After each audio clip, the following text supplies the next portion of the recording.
Hello and welcome to the Rob Burgess Show. I'm of course your host, Rob Burgess. On this, our 291st episode, our returning guest is Ash Burgess. Ash Burgess has been a guest on dozens of previous episodes. For a complete list, check the show notes. Ash Burgess has a dusty degree in religious studies and an appetite for both high and low culture. She strives to celebrate the best of every season with her young children. Follow her on Instagram and subscribe to her YouTube channel. And now on to the show. Well, welcome back to the Rob Burgess Show. It hasn't been that long, but... No, I feel like we were just recording recently, but it's fun to be back again. Yes, it is. Yes. It's like a rich topic that we've chosen to cover today.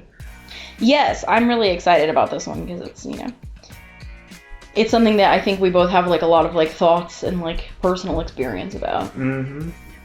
So you were saying that the concept theme that you had for this was just, large-ish families and family size in general? Yeah, because I do encounter in society when people learn that I have 4 children, that we have 4 children, that strikes many people as interesting, unique, unusual, fascinating, and sometimes horrifying. Well, I think it's interesting because I feel like, to me, 4 is one of those numbers where it's right on the line. Mm. That's why I would say large-ish, because I feel like it's large, but I feel like it's, if we were doing different ranges of family size, I feel like it's the large end of typical. Mm-hmm. Although typical family size, of course, has changed over time, mm-hmm. and also having to do with, where you're located in the country and stuff. But I thought this was really interesting. I know I told you I had a lot to say about, maybe we could kind of talk about, not all the family sizes, because obviously there's an infinite number of numbers, but mostly the smaller numbers and then maybe a few of the larger numbers, and kind of what our opinion is as far as, is this large, is this small, why do we feel that way, and also how do we think society feels, and just kind of, thoughts about it. Yeah. So I guess we could maybe start with 1. Sure. Because, we're not obviously talking about, childless couples. We're talking about family sizes where children are included. So this is the couple, 1 child. Yes, because otherwise, you could start with, family of 1, meaning, single individual who's just, a family by themselves. But we're talking here about, people with kids. Yep. And I guess you could also, in these family sizes, include a single person that has multiple kids. But sure, for the ease of the discussion, I think we're going to be talking as though we're talking about, assuming this is a couple with children, but this could also, I think, apply to a single parent with whatever the number is. Oh, yeah.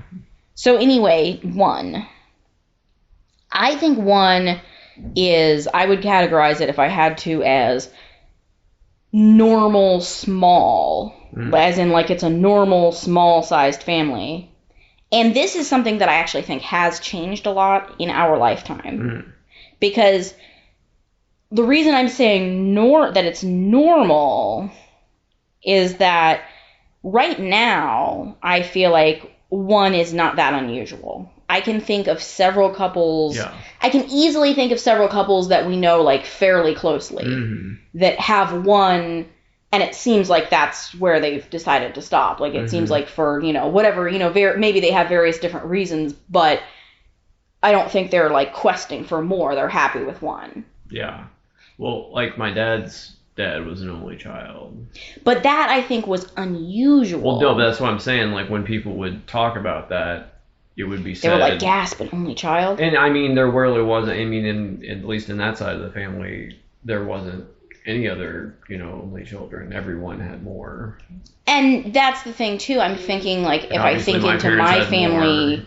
More, back in my family tree. Well, I was going to mention that, too, when we get into different family sizes, I have more family with larger families than I do with smaller families. Well, I was going to ask you how that influenced you, but we can get to that. And I did think about talking about that too as we get forward, but you know what I mean? I would say I can think easily of about 4 couples that we know fairly well that have 1 child. And it doesn't seem, of course, they could chime in and say maybe they do get reactions of people being like, oh, just one or something. It's probably less. But I think it's less. It used to be when we were kids, I think. And I do feel like I've also seen some articles and things recently, like, why are, people now having less children? Why are people only having one? And, of course, I think that there are several kind of main factors at play, probably. I mean, for one thing, I think obviously the financial picture is different now than it was, for example, when we were kids. Like when we were kids, I knew of a few other kids that were only children, but I can't really think of any even within my close to me that were just like from a family with one child. So it's definitely like it wasn't usual then, but it's pretty usual now. And I definitely think obviously, the fact that we were kids in the 90s and just the general, financial landscape as far as, what people could afford, housing-wise and what kind of work and who in the home was working and things like that have changed somewhat. I think that is probably a factor for some people. Well, I think that I don't mean to keep going back to this, but in previous times, it was more common to have more kids. And then for a while, because of, women's liberation, birth control, changing laws, you know what I mean? People felt more control over their family sizes. So maybe the size, I'm just guessing here. But then when people had abundance in addition to control, then they could you know what I mean? Yes, with abundance and control, in the 90s, I think more people were like 2 or 3. Like that felt, very we can afford easy. It. We're choosing this on purpose. Whereas people with kind of the same jobs now might be like 1 to have the same lifestyle. So I think that's part of it. I also think that the kind of age of computers and the internet and technology is a factor. Potentially in the sense that I think people are more isolated than ever now. Oh, yeah. And I do think that for some people who have chosen to have one, the lack of a feeling of being a part of, easily being a part of a village, the feeling of isolation might be a factor. As far as the feeling of, when you have a newborn, it can be very isolating. And I do think that the internet has maybe contributed even more to the atrophy of in-person society that could support people in a way that might make it seem easier. So then those might want to have more, but maybe don't now. So, I think that could be a factor too. Sure. But that's not to say that the only reason. I feel like I've mentioned only kind of negative factors for why someone would want one, as far as, economics and lack of a village. But I think there's also lots of positive factors too, just as far as how people are choosing to live their lives and just lifestyle things.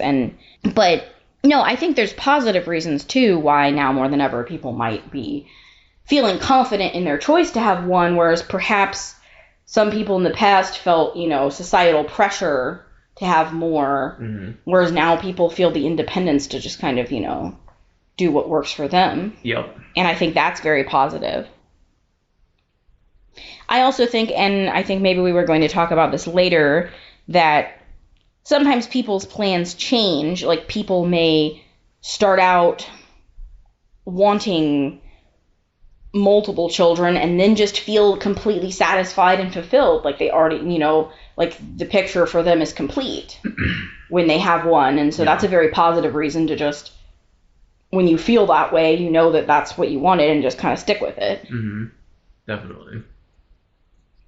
So then, what are your thoughts on 2? 2, I feel like very standard. If you're a couple, you're basically just replacing one person for one person in terms of sheer numbers. It's it seemed to me to be a good, you know what I mean? Yes, it's the standard. I think it's the current social standard of our time and place. People always say jokingly, 2.5 kids, haha, but I think it's really 2 kids is what people actually think is like the standard. I disagree though, because here's why I think it is 2.5. So, and this is more, I know we'll get into average, this, but the reason I was going to say I think people think 2.5 is because I think people think 2 is kind of the default, normal, standard size family.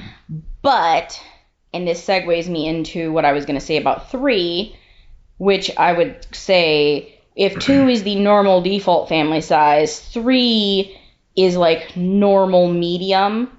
But I think the reason people go for, say, like 2.5 is that, and this is kind of gross because it has, it brings up all kinds of general issues with society and the way people think about sex and gender and all kinds of things. But I think the standard in our society is if you have 2 and you get your boy and your girl, then you're set.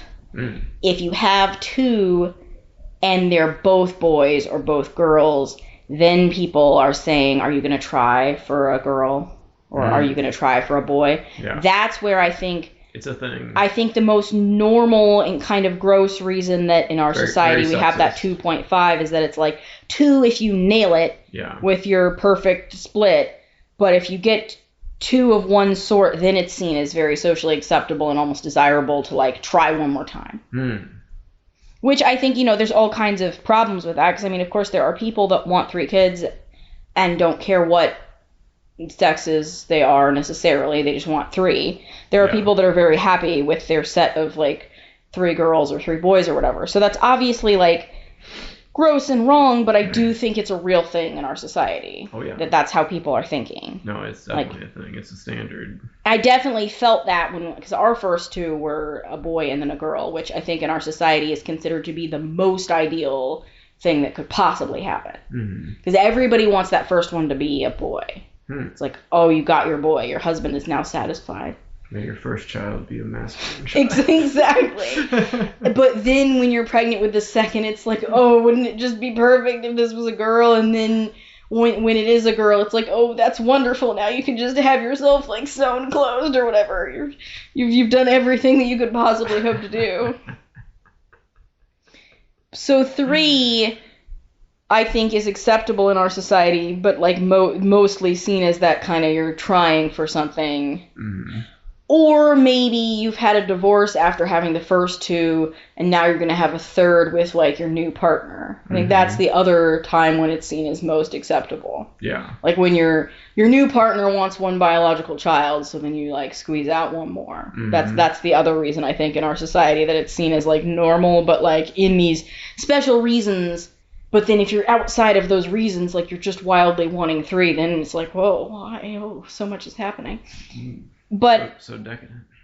And I did have that feeling, like when we were pregnant with our third, even though we already had that perfect little family of the boy and the girl, I did feel like people thought like, oh, you're being so decadent, like you just really, it's like going back for like.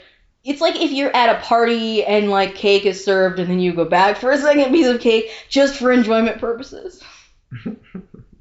Like, don't you feel like there was kind of that vibe? Oh, yeah.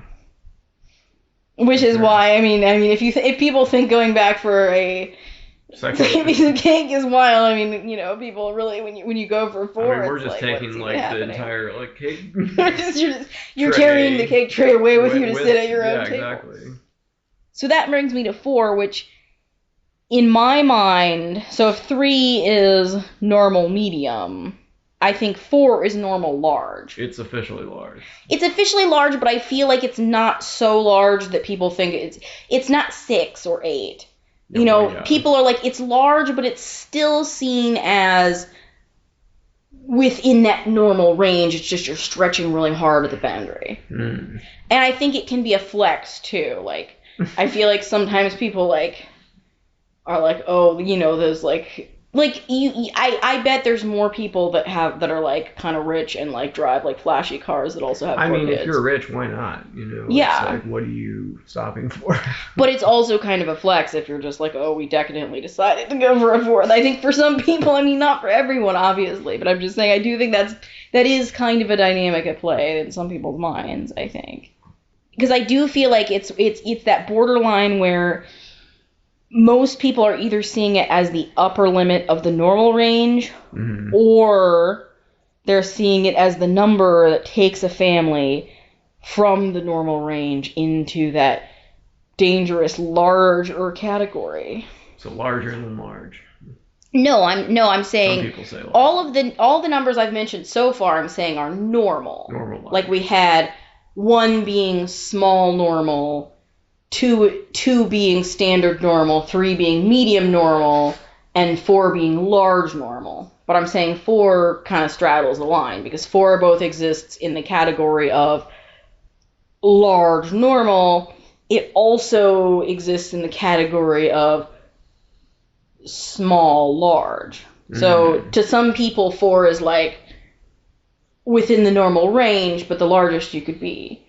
To some people 4 is like within the larger range, but the smallest you could be to get into that category. Sure. You know, so I think that's like a mindset where, like, you know, I think people are a little bit scattered on how they think about that. Yo. I mean, what do you think?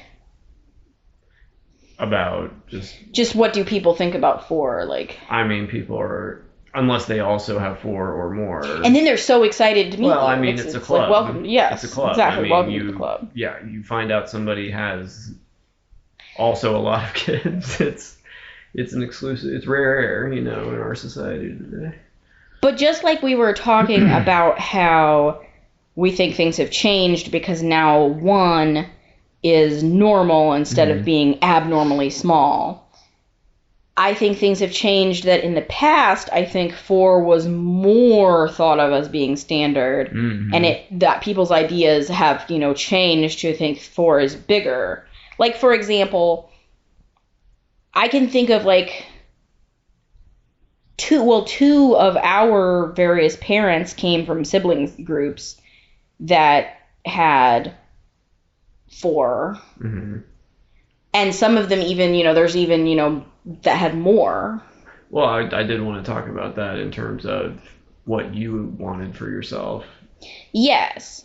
Because, you know, not that these people that you mean are directly like your, because obviously. Yes, I'm just saying within our extended family, if we look at the family tree a couple branches back. Yeah, even like 1 generation back, we have like for example, my mom came from a sibling set of 4. Yeah.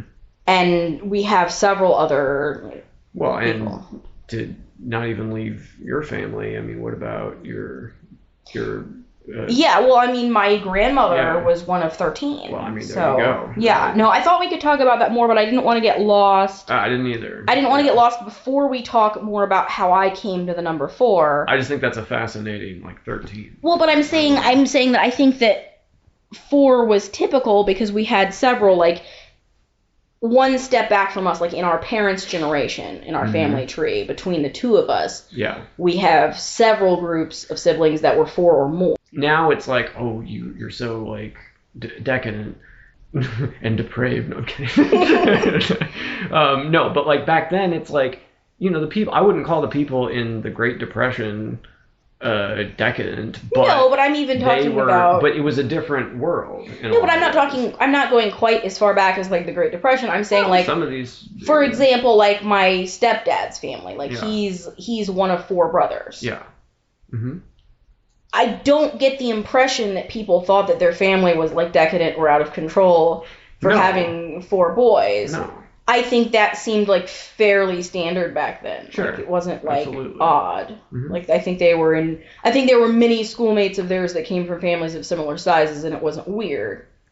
Yeah. Absolutely. Still, I'm just pointing out that they didn't have like 5 or 6, so there must have been some control in place. And like I don't want to speculate too much about my like grandparents' like intimate lives. I'm just talking saying about that, like, societally. yes. I'm not going to get into the personal lives of our various relatives, but I'm just pointing out that in general, I think that, you know, times have changed. It's a different world. Yes, that's definitely true. So, and that brings us to 5, because I think that 5, I feel like 5 in some ways is to 4 what 3 is to 2. In that they feel like pretty similar size categories to me, but kind of like how 3 takes 2 a little bit into like a different, larger territory, but is pretty similar. I feel like 5 kind of takes 4 into a slightly larger territory, but is pretty similar in my mind. It's a fairly similar family size. Yeah. Like, somehow to me, 4 and 5 are pretty similar, but like 6 is kind of a jump. It does. Like, to me, that's where we really officially are like, this is an unusually large family. I think 5 definitely scrapes the ceiling of regular large. I can only think of... I feel like 6, you're in the XL category. Exactly. Like, I can only think of one contemporary peer of ours that we know that has 6 kids. Yeah. I mean, I'm sure we know some other family with 6, but as far as people that we might, like, associate with, I can think of, like, one family with 6 kids. And even when I'm thinking, though, back to my childhood, I can only think of maybe 2 families that had 6 kids. So it's just, that's, like, you're officially large, I think, at that point, to me. Absolutely. But, of course, that's not the end, because even though, to me, 6 seems officially large, I still feel like there's a difference between 6 and 8. Yeah, 8 is just windowless fan time. Like, that's... Well, I mean, you couldn't fit 8 people into I mean, it could have windows, but it would have to be like a special... It has to be a special vehicle. It's not going to... Like, I don't know if you can get everybody into the Suburban at this point. You're parking at the back of the parking lot. Yes. Every time. With 8. To me, 8 is probably the upper end of how many I could easily imagine. Not that it would be easy to have 8 kids, but, like, I don't think that I maybe have the capacity to take care of 8 kids, but I can still look at a family that has 8 kids that seems like they really have it together, and I'm able to conceptualize how this could possibly be working. Even though it seems like it would be, like, to me, it would be too much. Yeah, but if somebody said 8 to me, I would feel how other people feel when I tell them 4. Yes, no, the 8's a lot. Well, I mean, 8 is twice as many as 4. Yeah, it is. That's a lot of people. Yeah. Like, that would be a lot. That would be a lot. Didn't we once, at the height of when John and Kate plus 8 were popular, didn't we once agree that if we accidentally had, like, octuplets or something, that we would, like, divorce and live in separate houses so we could, like, divide them between us or something to, like, care for them separately? We don't have to talk about John and Kate plus 8. No. I'm just saying that, like, we agree that seems like to our capacity too much. Yeah, absolutely. It's very large. But it's still, then you see people that have, like, 10. To me, 8 and 10 both just seem so wildly large that it's harder for me to distinguish between them. But in my mind, then there is a difference once you get to, like, 15. That's definitely more than 8. No, yeah, you got something to prove at that point. I mean, I do think that 15 might be the natural stopping point for, like, a very fertile couple that's married for a long time and not using birth control, though. Because when I think of a lot of Catholic families, either currently or in the past, I feel like that's one of those upper numbers that you would see a lot, like somewhere between the 13 to 15. Because if you think about it, I think that's... until you're no longer able Yes. to, I think for most people, if you were married, like, fairly early, and then you just kind of didn't use any control, I feel like that might be a natural kind of set point. Obviously, there are families that go way beyond that, to, like, 20 or something. I would love to see some data on this, because I don't know. Well, like, for example... My grandmother was, like, from a family of 13, and they were... That's incredible. But they were very, very Catholic. Like, they were, like, Catholic. They were... ginormous family from then I can think of, for the most part, is Catholic. Yes, I think that is a common feature. Which is interesting, because I think now you see less enormous Catholic families and more enormous, like, evangelical Christian families. Yeah, I mean, there's a religious element in both cases. But I'm just saying maybe the religious element that you see now with a huge family is sometimes different than the religious element that you saw more often in the past. Yeah, it's a different one. But anyway, with, like, my grandmother's family, I mean... I think the Catholics now allow for... And I think that the Catholics also, when you look at polls and surveys and things, a lot of them have just decided to kind of... that certain things they can take into their own hands, kind of between them and God.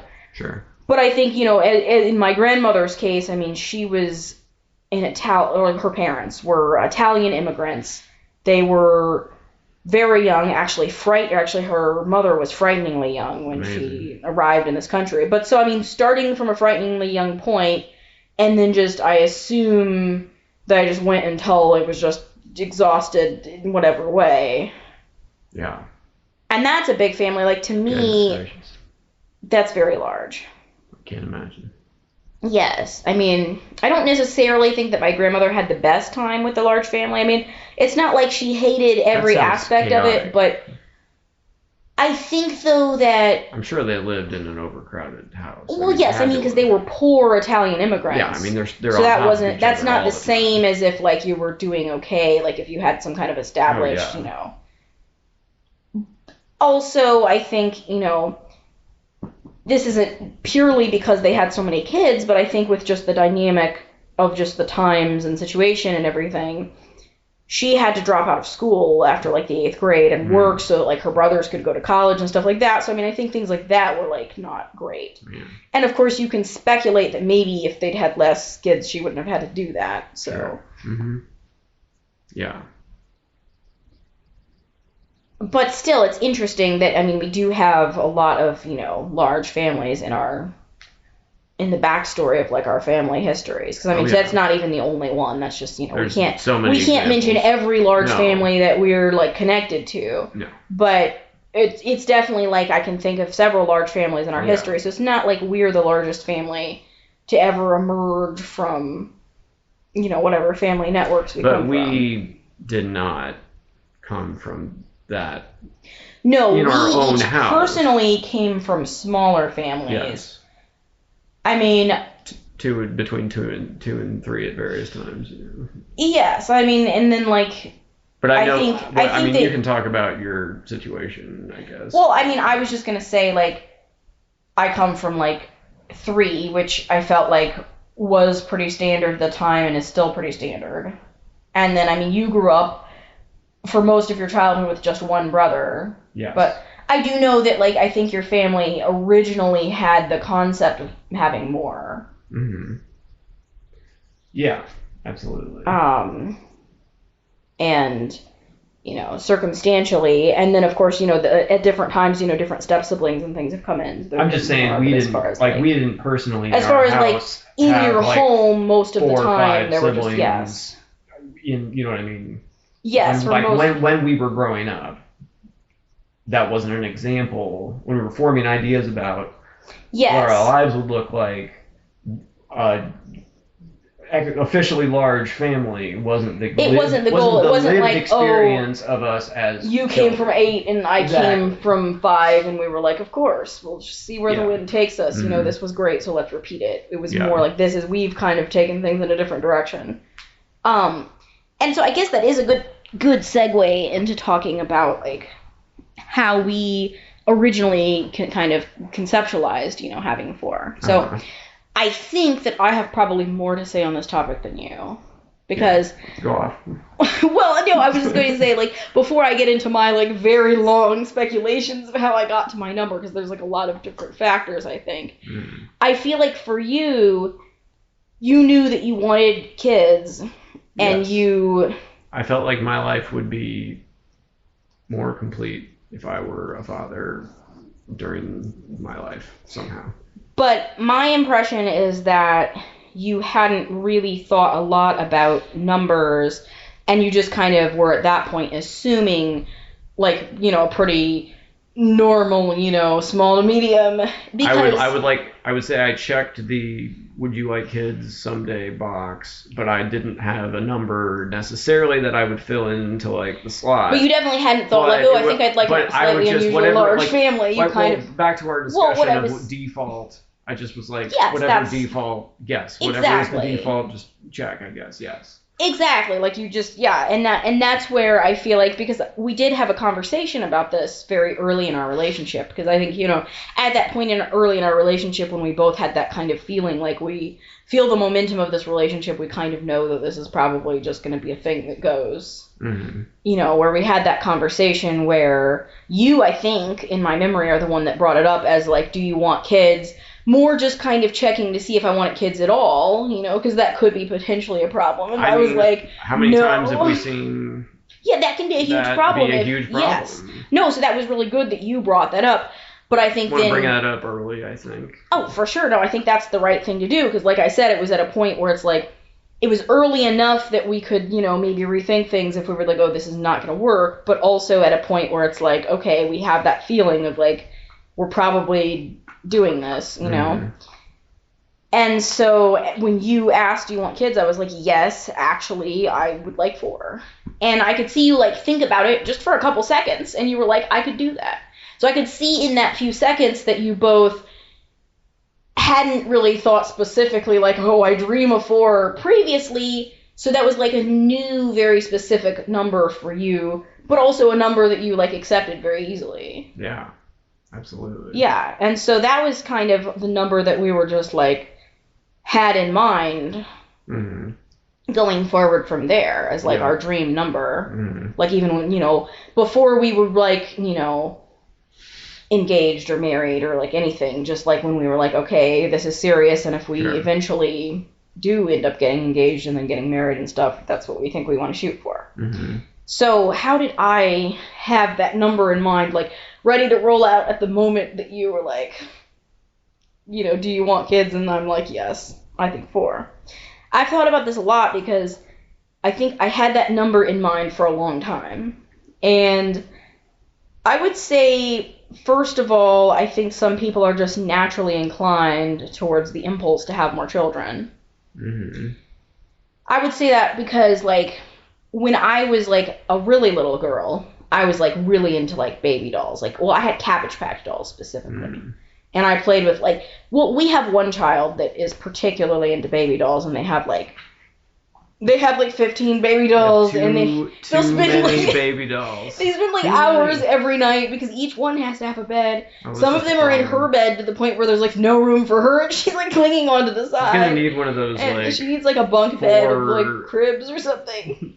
4-piece bunk beds for each of them. But what I'm saying is that I would be very surprised if of our kids, if one of them ends up having a lot of kids in the future, if it's not her, because that was me. Like, I had, like, a dozen baby dolls, and they were, So our daughter comes by that, honestly. She does.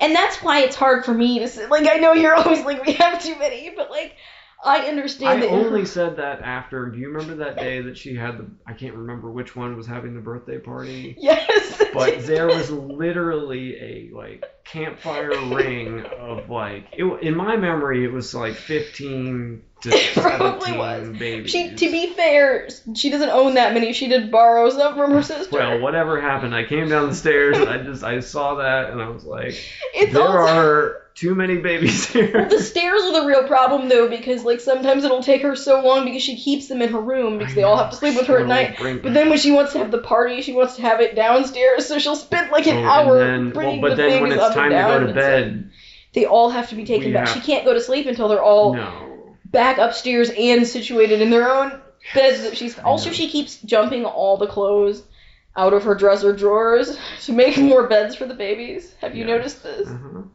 But anyway, she comes by it honestly. Yes. Okay. So because that was that was all me. The baby dolls as a child. I had a very rich inner life. My fantasy was that I had a dairy farm. Oh. And all my dolls were like my kids. And of course, I didn't have 100 dolls, but like in my fantasy, I had 100 children. And I had a dairy farm. And I mean, the goats on my dairy farm also had like multicolored spots. So I mean, this was not realistic.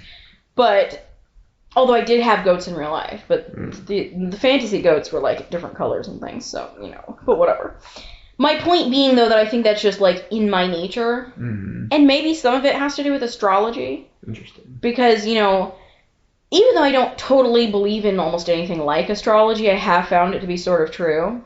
And, like, my astrological sign is the Cancer, which, of the zodiac, Cancer is the mother.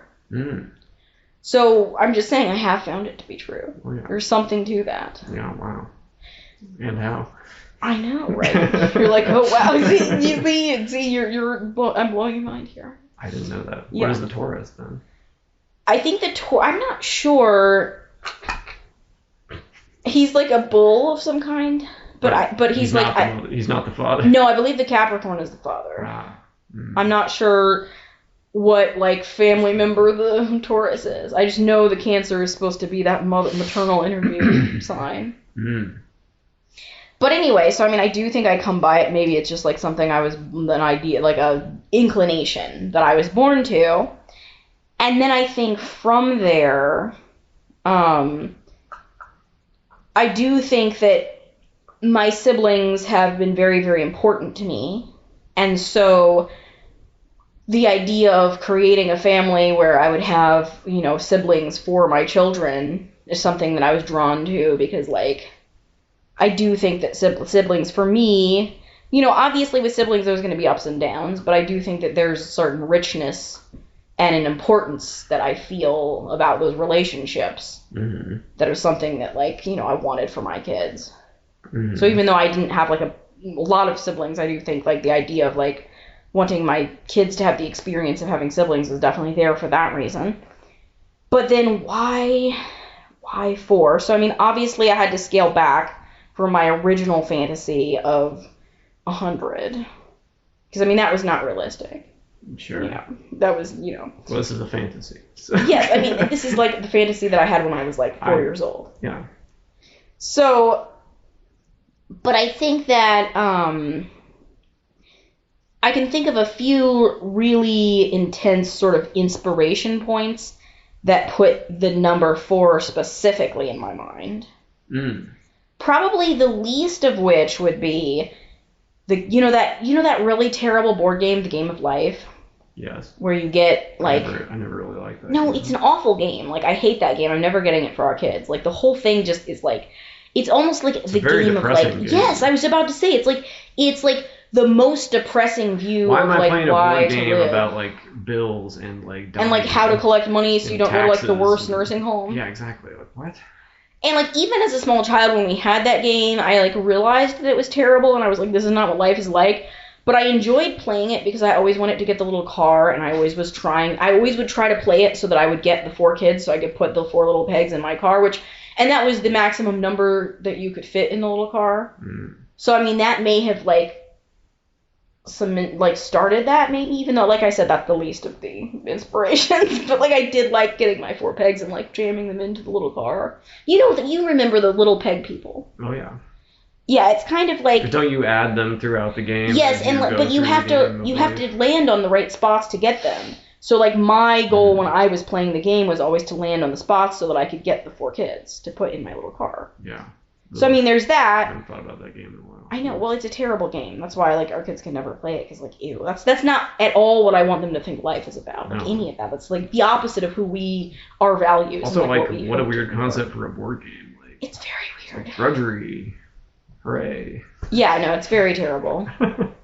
But, so that's, like I said, I think probably the least of my inspiration. I think probably more so my inspiration came from a lot of books that were really important to me, and then also some, like, actual people, like, in real life. So I think books-wise, a book series that meant a lot to me from an early age was my mom read us The Chronicles of Narnia.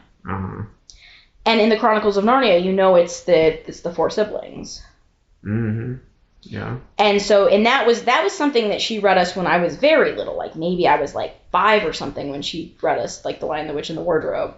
So, I mean, that got into me early. Okay. And that was, like, and I loved that universe. Just, like, I wanted to go to Narnia. Like, I wanted to, like, absolutely sink into those books. And there, when I think about it, you know, a big part of that was this set of these, like, strong, you know, 4 important siblings. C.S. Lewis, The Game of Life. Exactly. Interesting inspiration. So, yeah, so C.S. Lewis, I think The Game of Life was very moderate. I'm saying I think C.S. Lewis was, you just liked the I just like... Well, I like patterns. Yeah. I like even numbers. Yes. I like thinking like Ash through.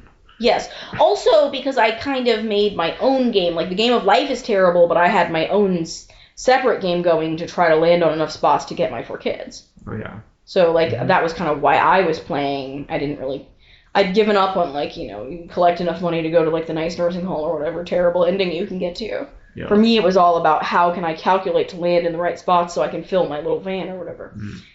But Isn't that like life? But Chronicles of Narnia, I think, was much bigger for me. Like, that was huge. Like, that was one of those things that, like, you know, when you have a story that gets into you at the ground floor and is just so informative of who you are. But you didn't like all of them. No, I mean, you know, there's like some of those books get kind of weird like later on, but the base level of like which number of the like Narnia books, like 1 through 4 or something? I don't know. I haven't even read back through that series in so long I couldn't tell you. Like, but The Lion, the Witch, and the Wardrobe. Okay. I think most people are familiar with that. Yes. Okay. Well, they actually have changed the order, and now it's the second one. But still, like, that was the first one when we were kids. Yeah. And it was very formative, I think, to my rich imaginative life as a child. Sure. So there was that, and then there's another, actually 2 sets of books, but really it's like this author. So my mom also read us this first series that I'm going to mention, which is the Wrinkle in Time series. I think a lot of people are familiar with The Wrinkle in Time. Not as many people have read the other books in the series, which is probably good for them because, like, some of those books, I'm not, like, I honestly think, like, I mean, it's hard. Do you ever have something that I think that is, like, was very special to you as a child, very formative, but when you think about it, it's like, was this a good thing? Like, is this the thing that warped my mind? Like, those Wrinkle in Time books. What about it do you think warped your mind? I mean, this is like a separate podcast, but okay, so I think most people know the general story of A Wrinkle in Time. Remind me. There's this family, the Murray family. The parents are both scientists, although the mom is kind of semi-retired to like focus on homemaking, but she still does things in like the laboratory sometimes. The dad has been missing for like maybe a year now, and like he was doing something in the laboratory and then he like disappeared. But like, it doesn't seem that much investigation is going on. It's just kind of accepted that somehow an experiment went wrong and now he's missing. Like, it's kind of just like everyone's accepted this and we're just living this normal life now. But it's really focused on the kids in the family. And how they're just kind of like, and of course there's 4 of them. And they're just kind of doing life, trying to weather the ups and downs of, you know, they're kind of sad that their dad is missing.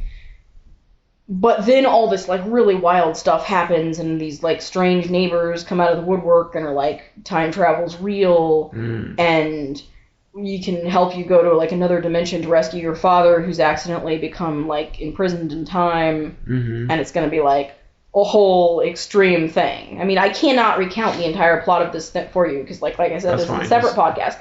The important thing to know, though, is that I think most people are somewhat familiar with that. It's a very popular book. There's been movies and all kinds of stuff.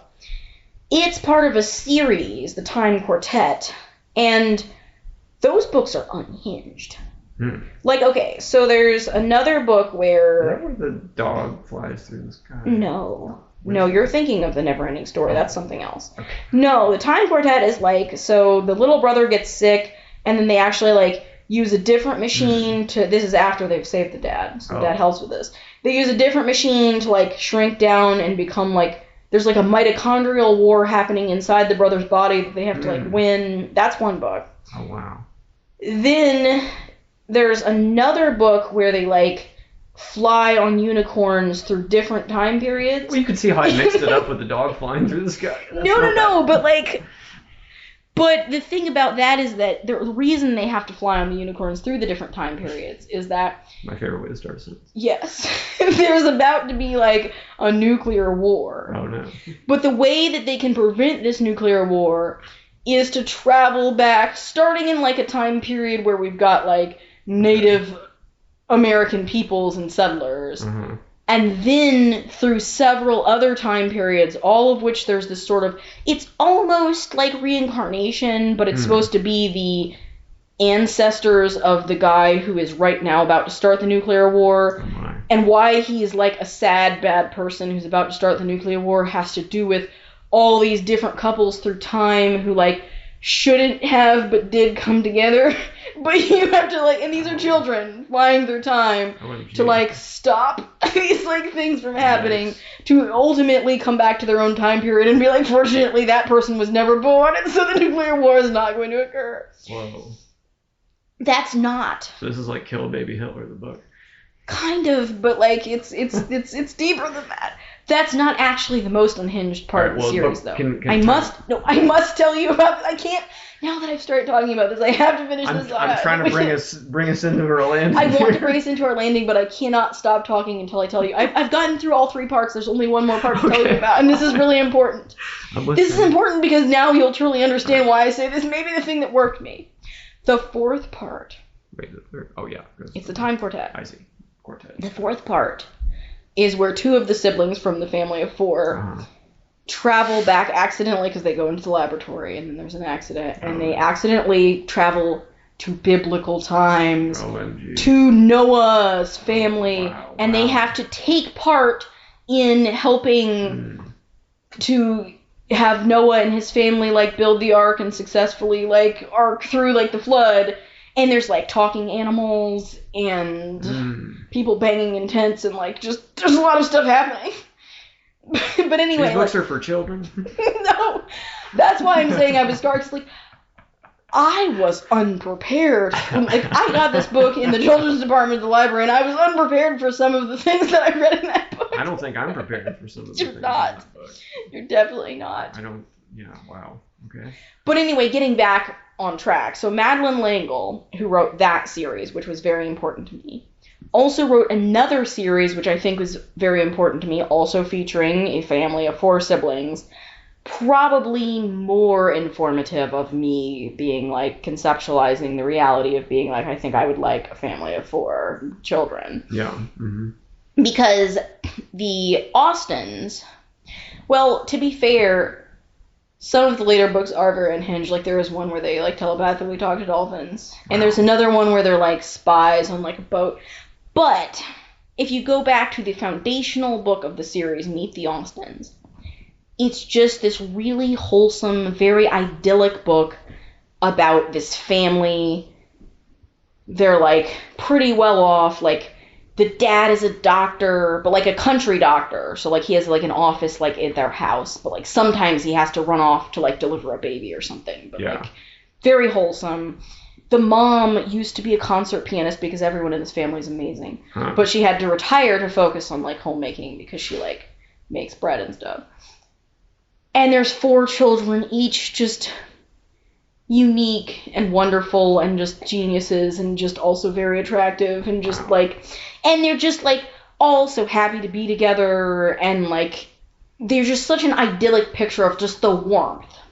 And that's what I'm really trying to get to, is that I think that the uniting feature of a lot of my inspiration for, like, thinking that 4 would be a nice number is the warmth of, like, having just, like, a few more people. Like, and I think I really craved, like, that idyllic sort of, like, warm... It's like your life is really full. There's a lot of people that are there for you, and there's that, like, when it's working well, like in these stories, you know, it's like it's so great that everyone's there, you know. And I think that brings me to like sort of real life inspirations. Like, there were a few families that I knew, like, growing up that had 4 kids in the family that I, like, admired in certain ways. And probably a lot of the things I admired about them weren't necessarily because there were specifically 4 people in the family. That could have been a coincidence. But they're just, you know, when you know a family and they're just warm, nice people with great values, and they seem to be having, like, a pretty good time in certain ways that you're very drawn to. And so I think that those factors really just kind of put in my mind, like, the idea of, like, 4, like, that could be nice. I like that idea. Also, it seems like, obviously I had to scale back from 100. 4 seems like a lot, but not, like, too many to ask for. It's not like, it's a lot, but it's not, like, so wild that it's like, my goodness, you know. It seems like an achievable big family. So I think that kind of, that's, you know, speculatively, I think that those are, like, the main sort of factors that, like, maybe got that number 4, like, into my head. And I did like, there was something that you said years ago where you were listening to, I'm trying to remember who it was that you were listening to an interview with them. Somebody that had 4 kids, and somebody asked them what it was like, and they said it's like a crackling fire. I think it was Paul Thomas Anderson. Yes. But I think he has 4 kids with Maya Rudolph. Yes, nice. But I think that idea of it being a crackling fire, I think kind of well captures that what I'm trying to say about like warmth. It's like, it's lively, it's fun, but when you think of a crackling fire, you're not just thinking about, oh, crackle, crackle, oh my gosh, it's lively, it's fun. You're also thinking of it as like, there's a coziness, there's a warmth, there's a niceness. Mm-hmm. And I think that's kind of what I was chasing with that number that kind of got into my head. Yeah, absolutely. And so, I do think, though, that one way that I feel really fortunate is that, I mean, of course, I think it would be okay to change plans, but I do think that sometimes, I definitely feel like we felt so fortunate when we finally had our 4th. Mm-hmm. Because we did, we had that number that we talked about so early in our relationship, way before we were ready to ever be like, okay, let's actually try to like start producing these people. Yeah. And then we had, unexpectedly, because I mean, who would expect this unless you like know something about yourself for some reason? But unexpectedly, we had several years of infertility, like right off the ground. Which I think for me was so hard to go through, and I'm sure for you too, is because we had that thought before we started of the 4, and it's like, oh, you thought you were going to get 4, you may not get 1. Exactly. Like, I think that was the hardest thing for me about that time period. I mean, that was honestly one of the worst times of my life. And it's so hard.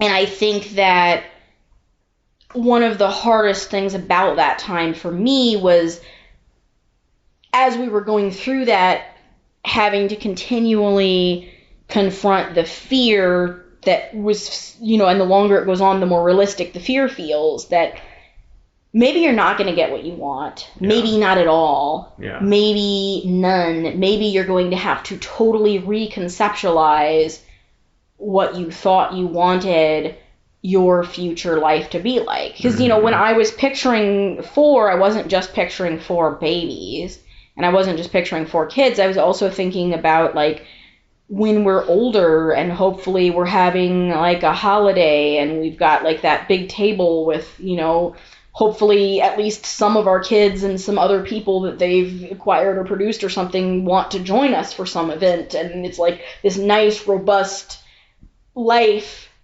And are we going to have to totally re-envision what a nice, robust life is for us? And is it going to look totally different than what we originally wanted?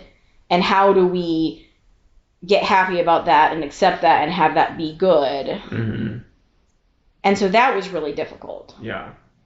So then to be able to get past that and then actually have 4 felt like just amazing. And it's one of those things that I think people that have had children easily will never understand what an achievement it can feel like to someone who has been through infertility. Mm-hmm. Like, it can feel like the biggest dream of your life has come true. Yeah. And so I think that was, like, a really amazing feeling for us.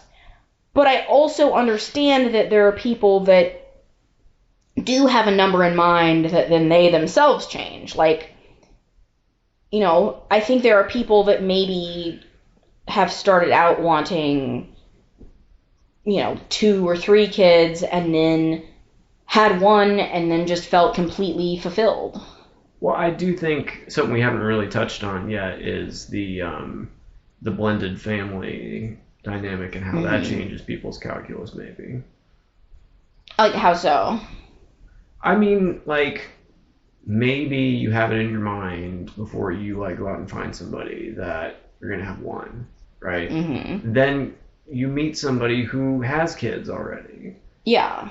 Do you just give up that dream of having 1 of your own, or whatever that means to you. You know what I mean? Like biologically with your partner. That's important to some people. Yeah, Not well, everyone and I it's do important think that to. a lot of people, sure, if you find a partner Is it like, and they have a certain number of kids, go with these kids that are here, or do we do you try have for more because you wanted to have some? Also, though, I think then that the numbers increase way from what you thought originally. Maybe. But I don't think know. in that kind of a case too, we have the issue of like, it's not even always just a numbers game. I think like the Brady sometimes Bunch people didn't start want. out.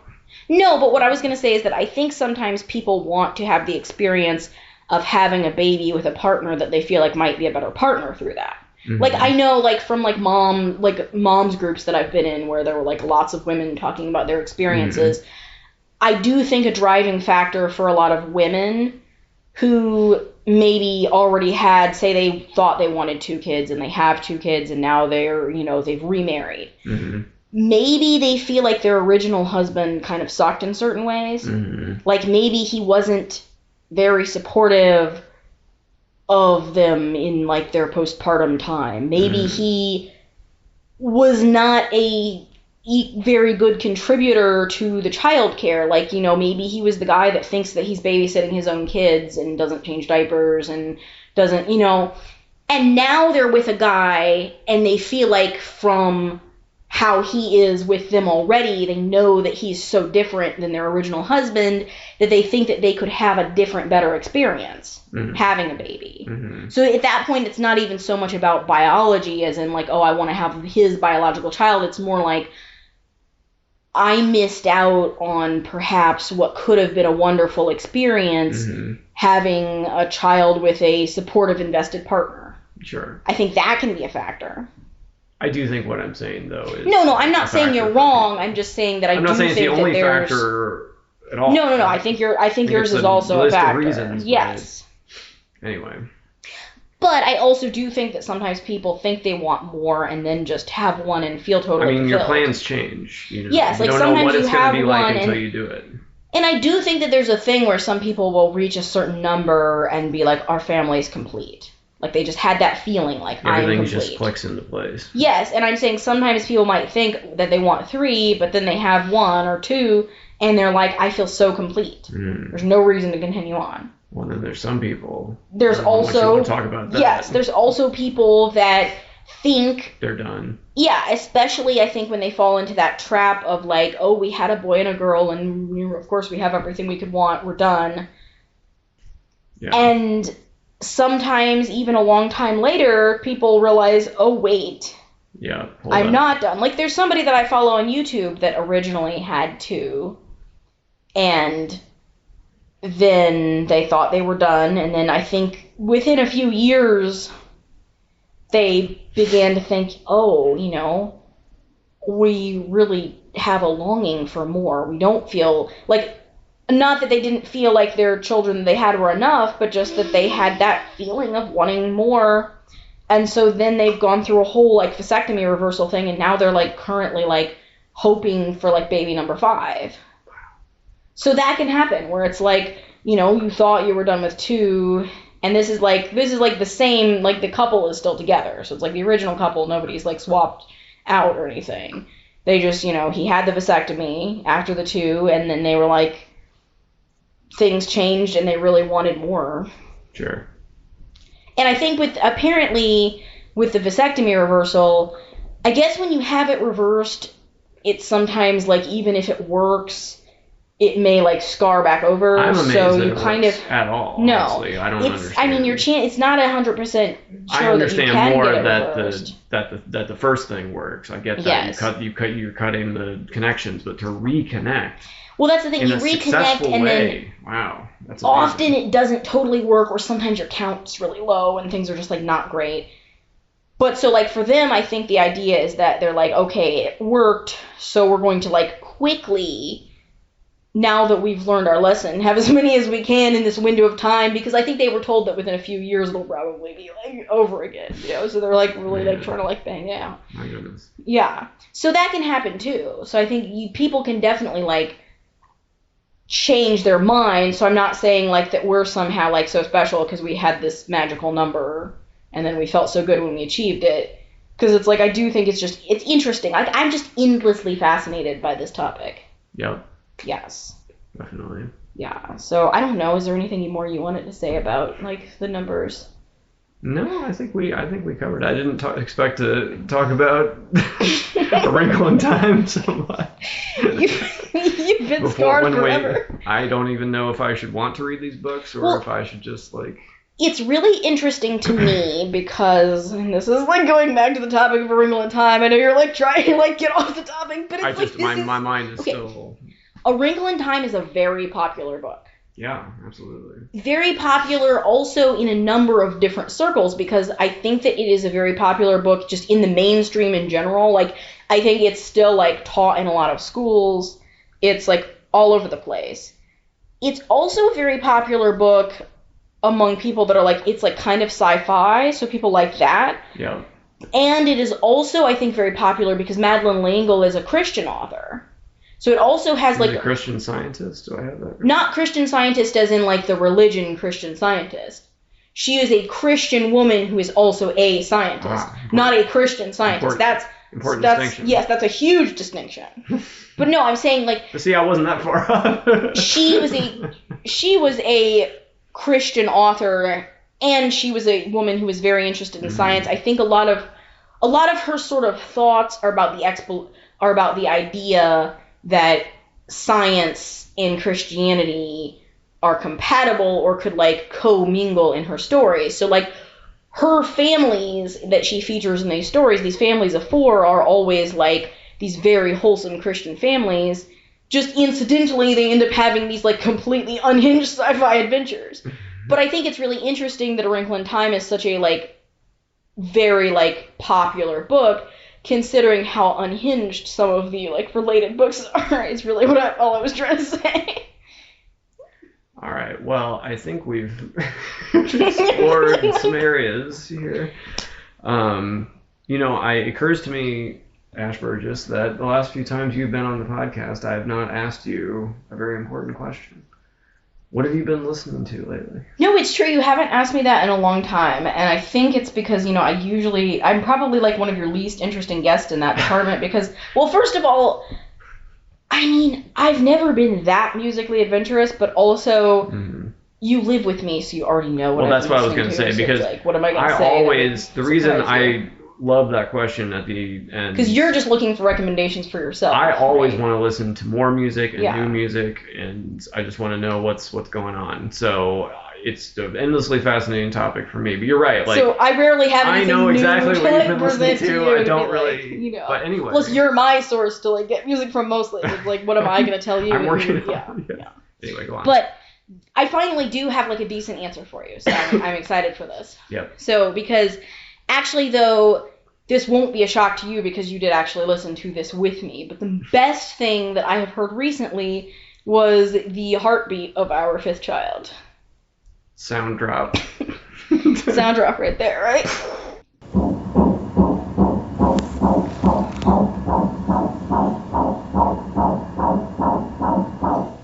We've had an hour of... So, no, we have to talk about this, though. This could be an extra long episode. We finally got to the big twist. You said before we started that you wanted to bury the lead here. Yes, I still want to talk about this some more, though, because when do you ever get to have a podcast with a twist, Rob? Exclusive. This is your chance. This is exclusive. Yes. And like Rob Burgess Show this is exclusive. Also must credit. This is the reward for people who have listened to your podcast and have continued to listen. People have been scarred forever by my explanation of Madeleine L'Engle's entire back catalog. This is your payoff for having to listen to all that. Yes, exactly. So, like, and I feel like this is exciting because it's like, I'm sure people are thinking, all right, so they just got done talking for like half an hour about like how this dream that they made into a reality of like 4 kids, how this came apart. So then how did we now get here to number 5? And I mean, I think that like the simplest way to explain it, I think, would be to say, we had 4, and like we said, that was a number that we just had in our minds for so long. Yeah. And then when we got to 4, it felt amazing. Like we had this beautiful dream that we finally achieved, and that's incredible. But I also think that something about both of us, something that we have in common that's kind of one of the uniting kind of values of our family and our like selves as people is that, in case anyone hasn't figured this out about us by now, I think we're both people that very much value like thinking things through and doing things for our own reasons, not just because it's like the standard of society. Yeah, I don't care at all about that, actually. Exactly. Like, we're very much into the idea of, like, kind of making our own decisions about, like, what works for us and what's best for, like, our own complicated set of reasons versus just being like, well, obviously we're going to have 2 kids because that's, like, the thing, you know? Mm-hmm. And so I think sometime after we had 4, we just kind of both realized that neither of us was actually in a rush to, like, lock the door on the potential to have more. Mm-hmm. Absolutely.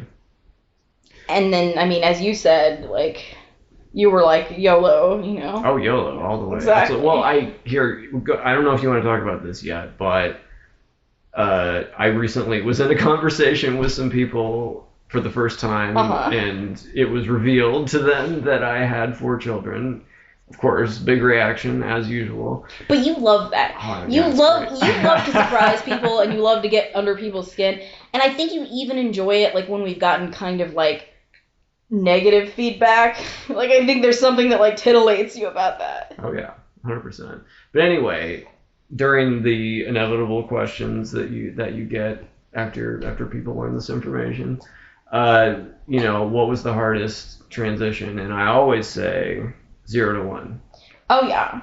Like going like that was such a big change, That's like your whole life has been blown up. Your whole life is different after that. Like you have gone from I know you're in a relationship, or at least we were, and of course you have to think about your partner and stuff, but like that's not really the same as actually having to meet someone's needs on a moment-to-moment basis. I mean, maybe in a less healthy relationship, you have to maintenance your partner more. Well, that's not...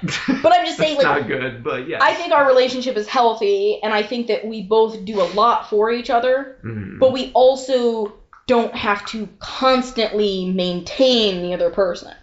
Yeah, and like... who knows what I did with all that free time that I had back then. I don't know. I wish that I had, like, actually spent more time acquiring random skills that I could have, like, practiced. And, like, you know what I mean? 100%. Like, there's things that now I'd like to do, and it's like, energy, sleep, am I going to fit this in? Money, all that stuff. Like, you think you're without, then. Ha, ha, ha. And, like, you think you're busy sometimes or tired. Tired, ha. But anyway, yeah, so going back to my point, 0 to 1... was the biggest change. Honestly, every 1 since has been degrees less to me. And I mean, I have some thoughts about that where it's like, I do think you're right. Like, I think that just the difference between actually having to care for a child versus not is just, there's a world of difference there. That there's no upper limit for me. Of course there's an upper limit, but I do think I'm just saying, like, in for a penny, in for a pound. Like, like, you're here already. I already have this. You're in the mode. I'm in the mode. I think too, though. I do think that your capacity expands. Oh yeah, because absolutely. Like when I remember at a point when like, not that I was dissuaded from wanting to have more kids, but I do remember having 1 toddler and thinking that it was like a lot, just managing that 1 toddler. Yeah. Whereas now it's like I'm managing 1 toddler and 3 larger people. And it doesn't really feel that much harder. No. So that's what I mean by, like, your capacity grows with you, with your family. Yeah. I think, obviously, there's a limit to how much your capacity can grow. I'm not saying your capacity will grow an infinite amount. But, like, in general, I have found that to be true. Yeah. I also do think that, like, you're right. Like, that first pow. And I remember, too, I think, like, I could have potentially been dissuaded from having more kids, maybe after our first, because I remember it felt so hard sometimes to have a newborn. Very difficult. And there were a lot of factors in that. I mean, I think that, like, how needy the individual newborn is can play a huge role. Like, I think there were some challenges there with just, like, a generally, like, needier newborn than some maybe, and then just, like, also, you know, learning how to breastfeed for the first time and, like, all that. Like, that was a lot. Mm-hmm. And so I didn't enjoy the newborn stage as much then. Like, I kind of actually thought at that point in time, because I remember that I actually started to have more fun when we had a toddler, and I remember thinking, like, I don't know what these people are talking about. Like, people always talk about, like, the terrible twos, and to me, that was when things started to get really fun in a lot of ways. Not that I totally didn't like having a baby the first time, but, like, in general, I felt like it was more fun once our first started to become a toddler, and I kind of thought maybe I'm just not a baby person, because, like, some people like different stages more than others. Some people love babies and are just like, oh, babies. And I was kind of like, yeah, maybe I'm not that person, because the weird thing too, because I mean, we've talked about how, like, I've always wanted all these kids, is that I've never been one of these people that's, like, overly excited about other people's babies or, like, strange babies. Mm-hmm. Like, I'm very excited if somebody that I know has a baby, because I'm excited about them as, like, a new human being. Mm-hmm. But I'm not one of these people that's just, like, if I see a strange baby that I would to pinch its cheeks or whatever, you know, like, I might be like, huh, that was an unusually cute baby. But I'm not, like, some people I feel like are just, like, so into babies. You know what I mean, right? And I'm not quite that person. Yeah. Like, I want to hold a baby if it's, like, a baby, like, if the parent is, like, my best friend or something, then it's like, yes, I'm very excited to hold this baby. But just the category of baby. I'm not, like, if I see a random baby, I'm not like, let me hold it in my arms. But every time that we have had a baby, I have enjoyed having a baby more than I did the last time. Like, 'cause like I said, like, the first time I felt like was pretty hard. Mm-hmm. And then, like, I feel like more recently, I've had more time with the baby where it's like you're holding the baby and thinking, this is actually the best thing in the world. Mm-hmm. Like, I've achieved, like, this is the best way that a person could possibly feel, like, here holding my baby. Mm-hmm. Mm-hmm. And so I do feel like I have enjoyed babies more each time. Yeah. So, I mean, that's kind of interesting, too, to think, you know, if I'd only had one, I wouldn't know that about myself. Yeah. Mm-hmm. That hasn't really extended into me necessarily being drawn to, like, strange babies anymore, though. Mm-hmm. Like, I'm very excited. Like, I want to tell people about, like, baby equipment that they should buy. Mm. I want to, like, shop for babies and be like, here's, like, I love buying, like, board books and, like, outfits and things. I want to tell people, like, which products they would like to have or something.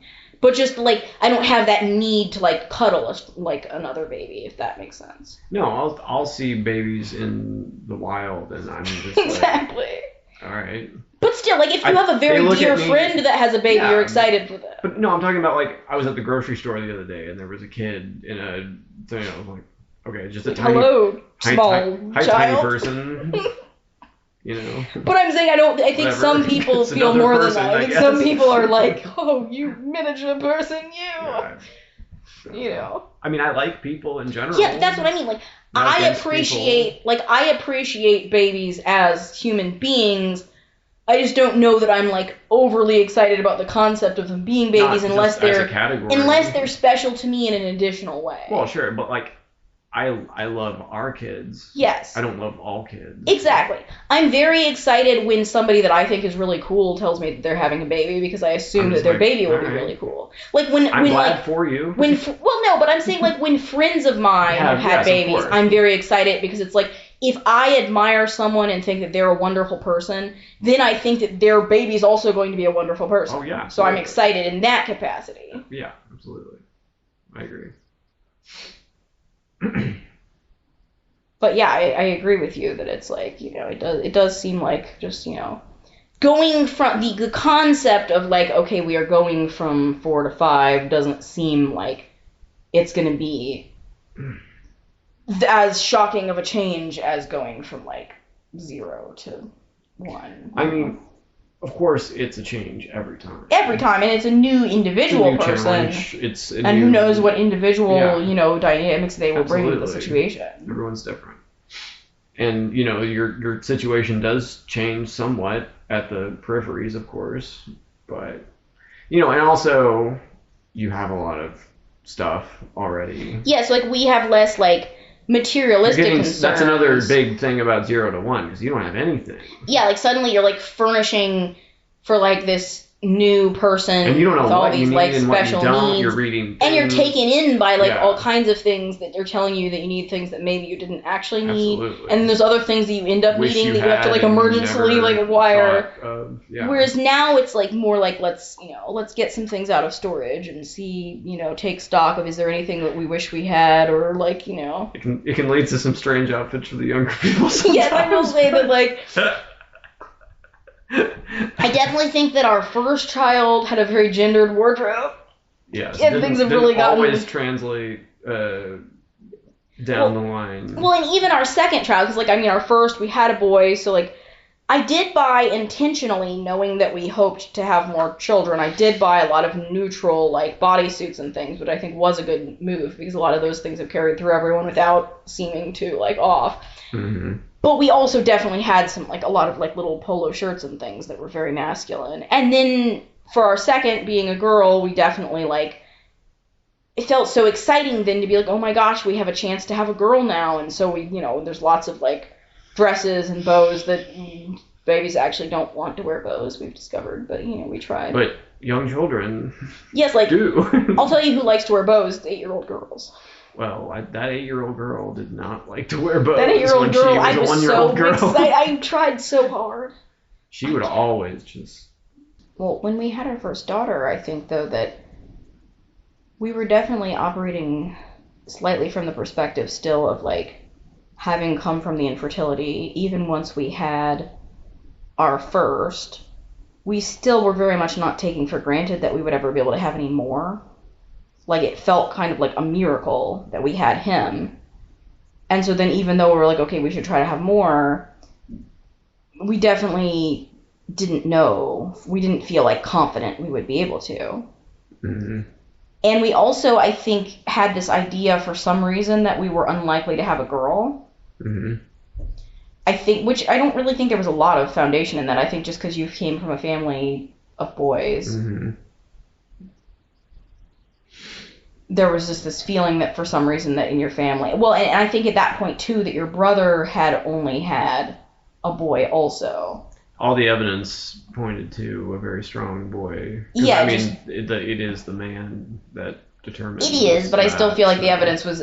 We weren't using a large amount of evidence, but there was just somehow there was a vibe that, like, it would be harder to get a girl. That was, seemed like the way it would be. Between that and just the idea that maybe we wouldn't have another at all, I think when we had a girl, it felt, like we won the lottery again. Yes. And so then, yes, we bought, like, a lot of, like, very girly clothes and, Yeah. Whereas, getting down to number 4 and our second boy, I mean, he has a perfectly fine wardrobe of neutral and masculine clothes, but, like, also I think we've just become, more flexible over time because, like, you run out of more traditionally masculine pajamas, and then, so what if somebody's wearing some Santa pajamas that have a pink background or, like, a slight lace detailing on the collar, What, a man can't rock a little lace detailing now and then? Exactly. Well, I've always maintained that I think it's unfair that people consider gender-neutral clothes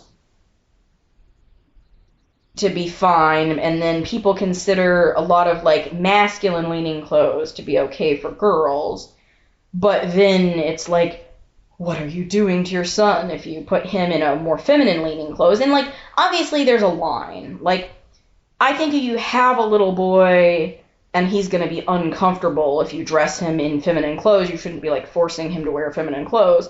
But when you have, like, a small baby and there's, like, an emergency and you need to put them in, like, a slightly girly outfit, I don't think it's a big deal. No. Well, at what point... previously did we find out? Previously, as far as, because every time, we've never had, like, a surprise where we waited for the birth. No. To find out the sex Even of the though baby. I wanted that at one point. I felt like I just needed to know. That's fair. Like, to me, I'm such a planner. I would have been fine waiting, honestly. And I thought about that because I wanted to give you that, but, like, it was just it just felt psychologically to me too distressing. I don't need that, obviously, but it's yes. like... But so previously we've waited until, like, there's, like, the mid-pregnancy ultrasound sometime between, like, week, like, 18 to 20-ish. Mm-hmm. And generally that's where they do, like, the anatomy scan. And, I mean, they're really scanning to make sure that there's nothing, like, you know, physically that they can notice, like, not going right. Mm-hmm. But you can also then see the genitals, and so then you know the sex of the baby you're having. So previously we've always found out at that time. But this pregnancy, for the first time, we had the chromosomal screening done, mm-hmm. which is like a blood test that they do around, like, I think maybe 10 weeks or something. And so, and obviously, kind of like with the anatomy scan, where, you know, the real reason is to check for, like, things going wrong, the chromosome screening, obviously, the real reason is to check for, you know, chromosomal issues. Mm-hmm. But another thing you can find out when you're checking through the chromosomes is the sex chromosomes. Mm-hmm. So that's something new that we found out really early. Mm-hmm. And that felt really strange to potentially have that information so early. Because, I mean, we found out and we were like, that was amazing news, but I guess I was just more used to having a window of mysterious time. Just knowing, like, that it's happening, but not knowing everything. You know what I mean? Well, because I think I almost had the blood draw for that test maybe at, like, one of my first prenatal appointments. So it was like soon. Almost, you know, before my body. I mean, I was like, this is happening, and exactly. I mean, like I said, I was very. Before I was it was having, like, it's happening. Who knows? Like it was at a point where, other than, like, having a lot of, like, morning sickness type of symptoms, yeah, I was physically not, like, showing that I was pregnant or anything at that point. Yeah. So it felt almost less real. Yeah. To find out at that point, when it's like the baby is very small, like the baby's probably the size of, like, a raspberry or something, but we're still finding all this stuff out about them. Amazing.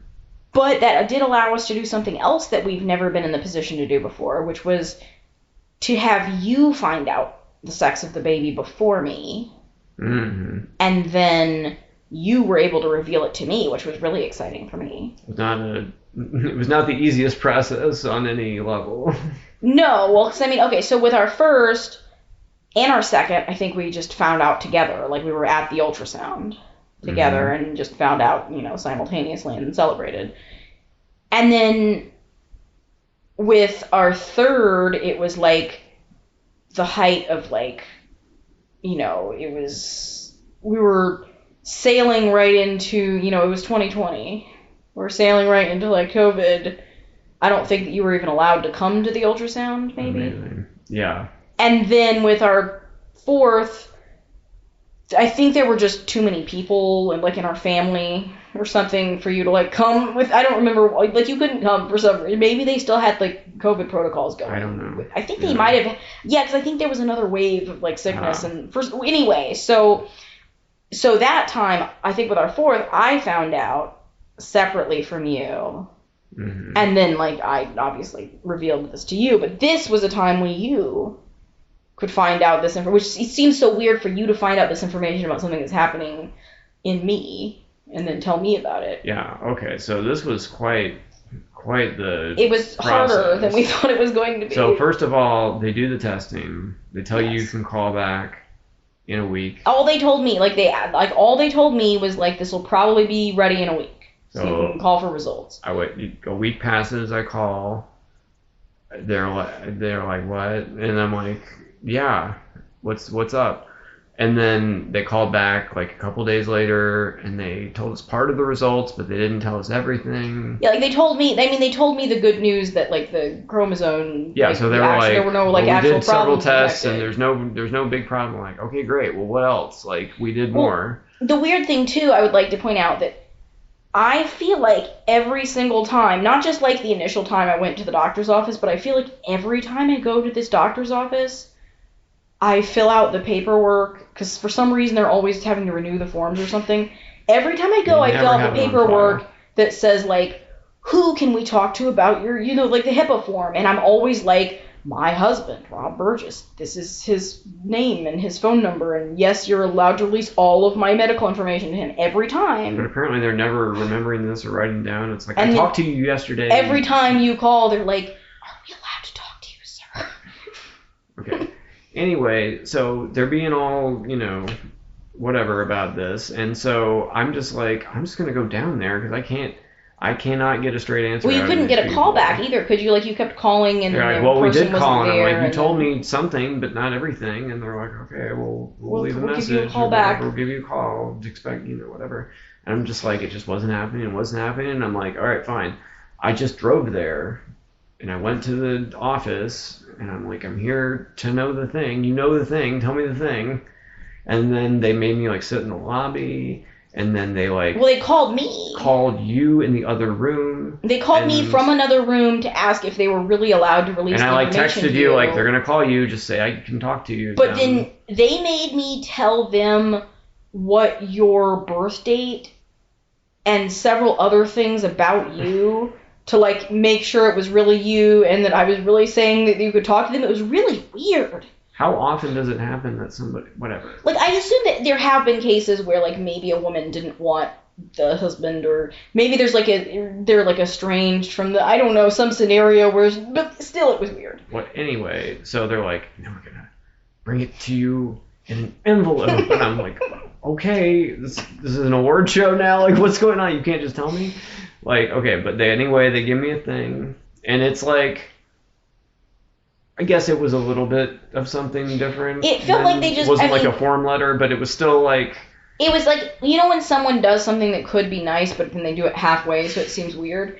Because it was like a full-page giant printout with like a graphic of like a baby's foot and stuff. But it was black and white, and when the printer like prints like not like the lowest quality image, and it's like grainy, but they still felt the need to do a full-page spread to be like, it's Yeah. So anyway, I get that. I'm like, oh, great. Oh, awesome. So I know now. So I knew. And you did not want me to know. Well, I didn't want you to. I didn't want you to slip. I didn't slip. No. But I think that the fact that you only took a few days to get your reveal assembled was good. I maintained that I think part of the way that I didn't slip and that you didn't know was that I was fine.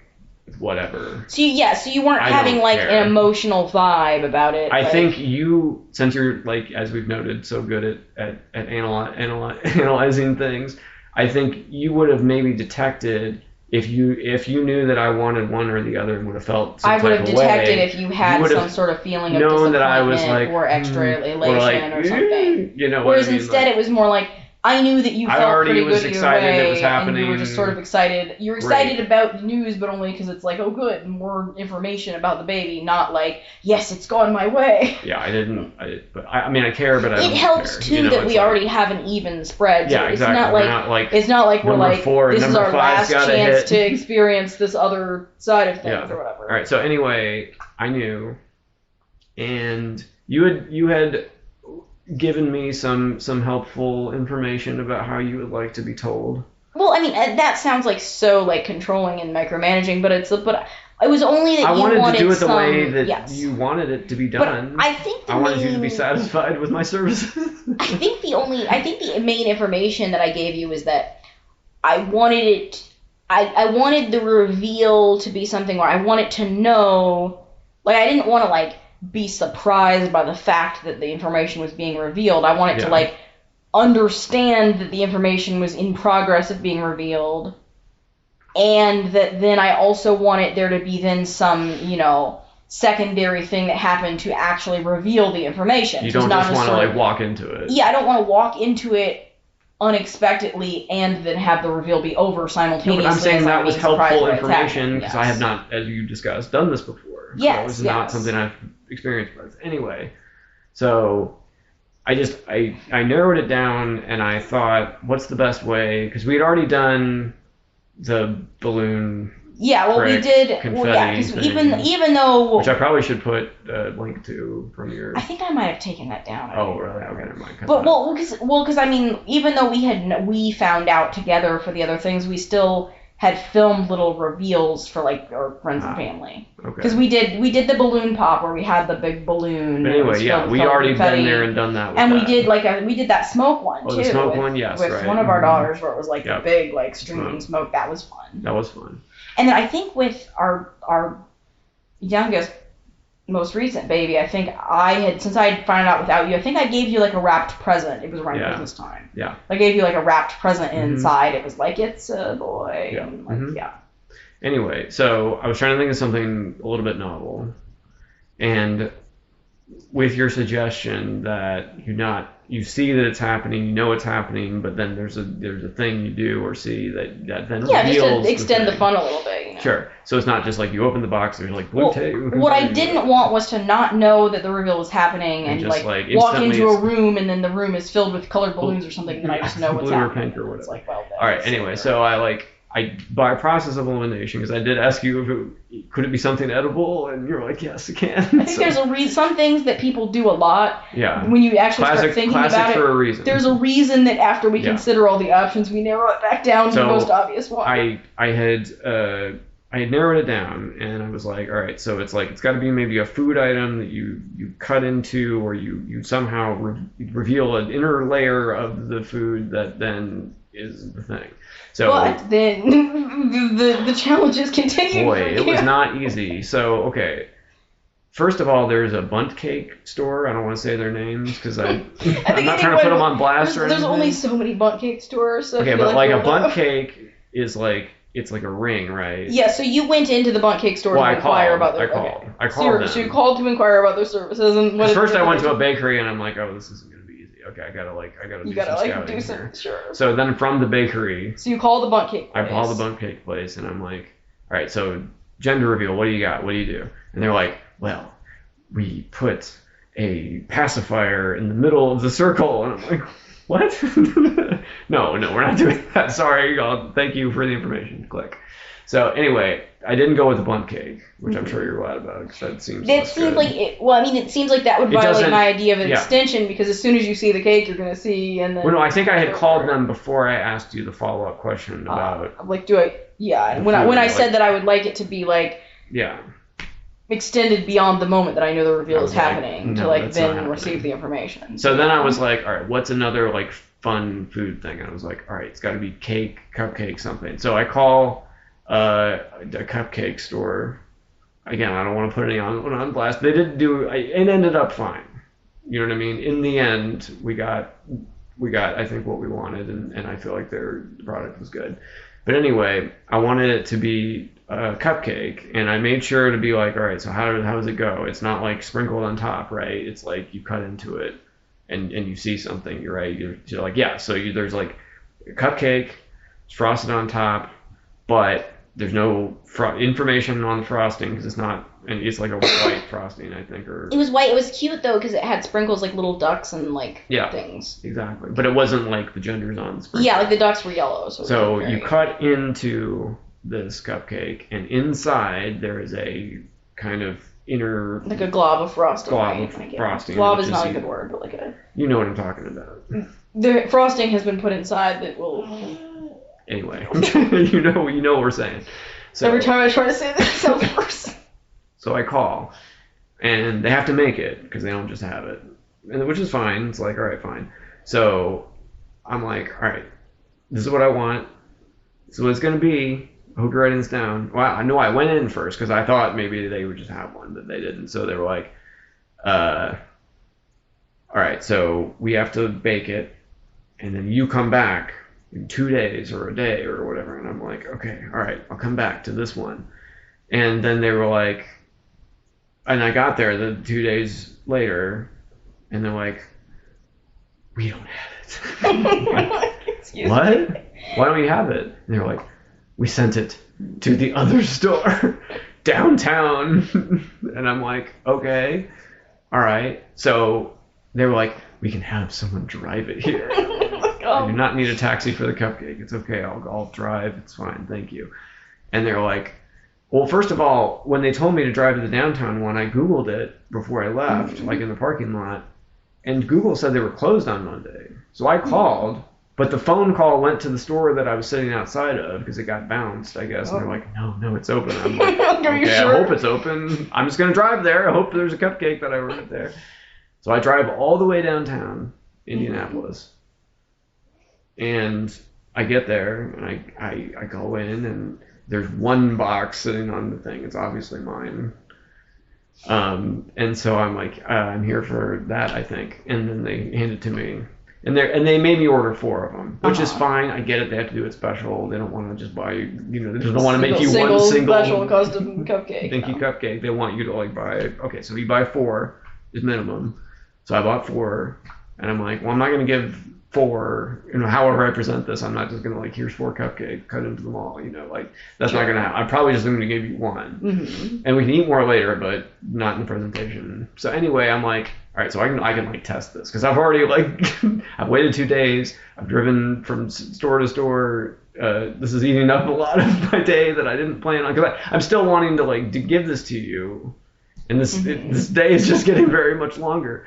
And then I cut into one of them, and there's nothing there. Empty.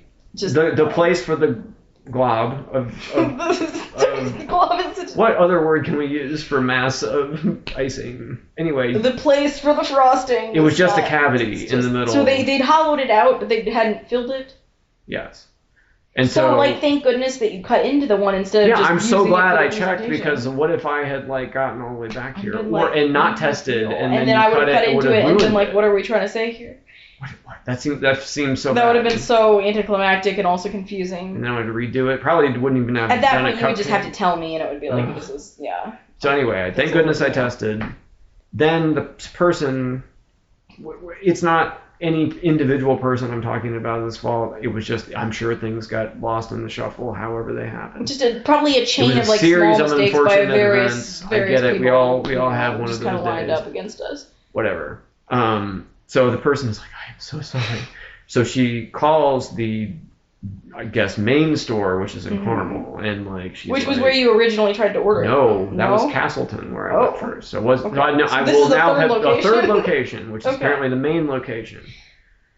Anyway, so they called the general manager. Oh no. And they're like, do you want to talk to the general manager? I'm like, I need to talk to the general manager about my cupcakes. All right, bet. What are we doing? Hello? And she's like, I'm so sorry. And she was like, I will make it right now. And I'm like, all right. She's personally making the cupcake right now. Yeah, back there right now. You can probably hear her starting the mixer as she I'm like, I'm making as fast as I can. Again, they offer to drive it to me, and I'm like, no, I want to just pick up the cupcake. That's what I'm here to do. So they're like, if you come to the Carmel store, we will have it. Third location. So I drive there, and I'm like, there is no. If this fails, I am just. It's over with the cupcakes. I can't do it. I can't go to a fourth location. No. This is it or bust. So anyway, they've already refunded my money at this point. Well, and they also gave us a mini gift certificate at the third location. Well, I'll let you tell the story. When I got there, she's ready. She's waiting for me when I get to their door, and she's like, "Here you go." And then they hand me an extra gift bag of There was a onesie. There was a onesie. Also, I failed to mention. I failed to mention that not only, so the first time they refunded me when they messed it up, when they sent it to the other store, because I'm like, the gas money that it's going to take me to drive all the way downtown, you owe me that much. And they were like, yes, fine, here, they offered it. But now they've given you $45 of well, no, they gave me, so they refunded it at the first location. At the second location, they just gave me $20. No, I'm sorry, wait, no. At the first location, they they refunded and gave me the 20 gift certificate. Then I went downtown. Then I went to the Carmel store, and in the gift bag that they gave me an extra 25. Yeah, there's like another gift certificate. So not and only also, they refunded my money. Also like a onesie and like a small baby toy. Like I feel like they were really trying to like. So I appreciate that. Like it was a huge snafu, but they really tried to make it right. In the end, it all came together. It just was a way more. So much harder than you thought it was going to be. Like, just and I did test it again, and it was correct. Yeah, this time it was correct. Anyhow. So I get back and I also got some balloons as well and flowers, and so anyway I got some accessories. Anyhow, I set it up so that you had a knife next to it on a plate and candles, and I played the final countdown, which I particularly appreciated because it reminded me of The Office. Yes, which Arrested Development. Yes, Arrested Development. But you know what I mean. So like that's like it's like particularly like made sense to me more than just if you randomly were like the final countdown. Like it felt like the vibe was right. Yes, it was. Yeah, I tried to set it up for my like 5-minute like musical reveal experience. So then I brought you up. I mean, you pick up the story from here. Because you set it up upstairs in our room, and so you. Because at this point, the kids didn't know at all. No. We weren't planning to tell them anytime soon. So you kind of like stole me away to like this like musical, well, and you'd hidden some of the decorations because they were like color on theme. Yeah. So when I came in, you also had candles. Yeah. Did you mention that? Okay. So yeah, so we had. I hid the other stuff because the other stuff was you like. You had the knife. You hid the flowers and the balloons and everything. Sparkling one and the balloons and all that. Yeah. Yeah. And so then, I just kind of did the traditional, like, cut into it and see, but it was very exciting. And you cut into it and you saw? I cut into it and I saw. And what was it that you saw? Well,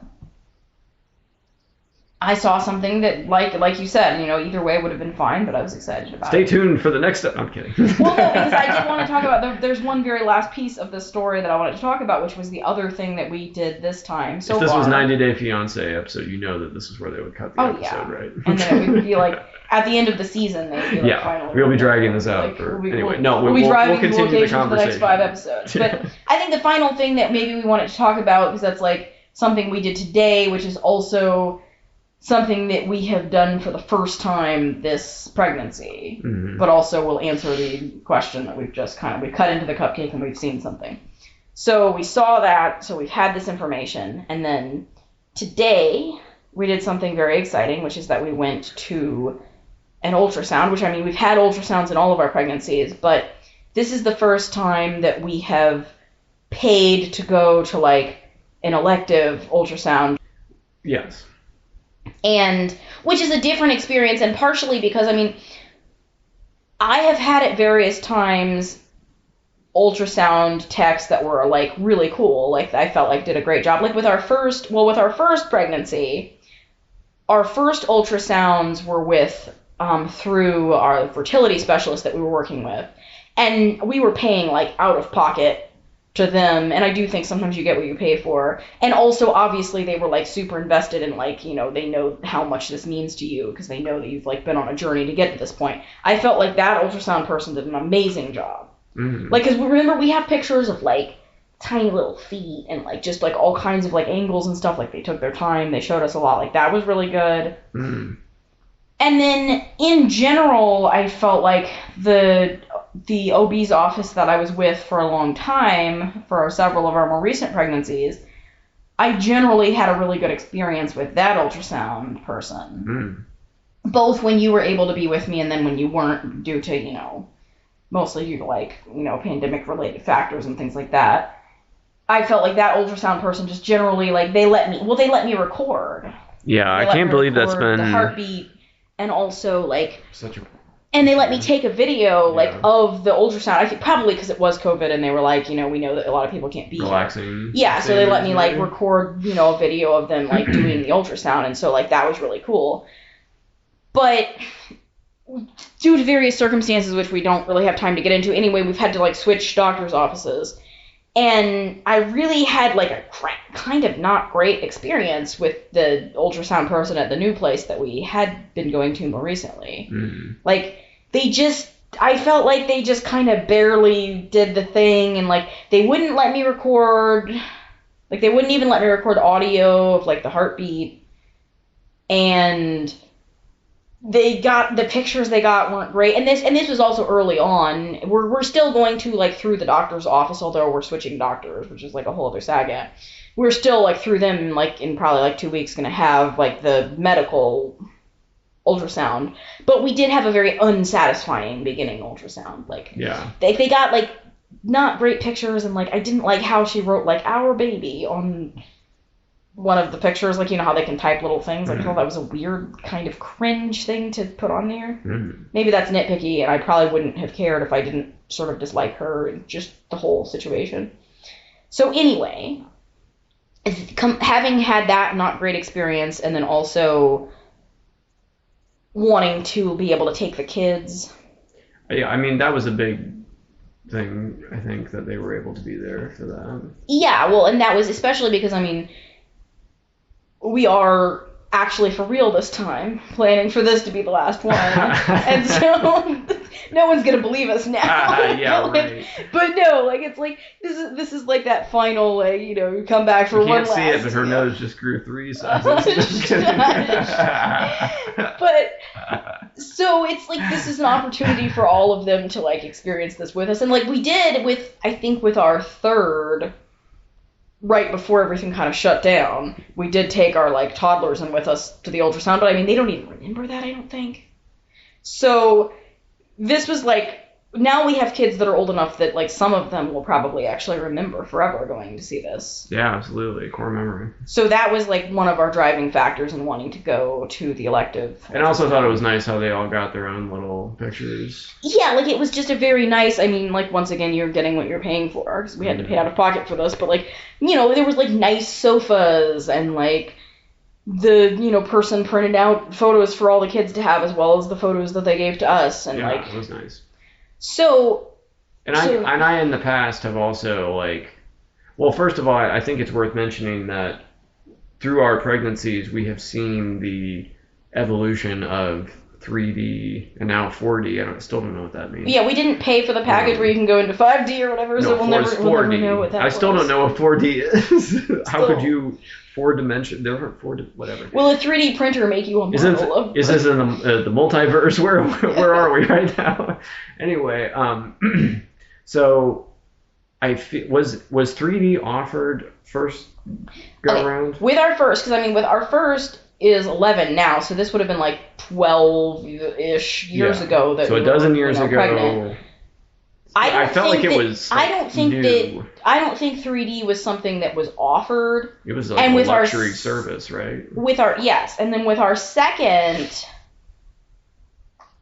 it was something where you could pay the doctor's office extra if you wanted it, and we were like, we're not going to pay. Us an extra, but then, whatever. But here's an example of what I mean by I liked our previous ultrasound person, because like with that, didn't she just she did like at the end of the ultrasound, she just kind of like press the button or whatever. Which is what it always is. It's just a flick of the switch. Yeah, but it's like, I feel like before we went into the ultrasound, the doctor's office was all like, for an extra $250, you can have, you know. But, and then for our, you know, our third and our fourth, the 3D was standard.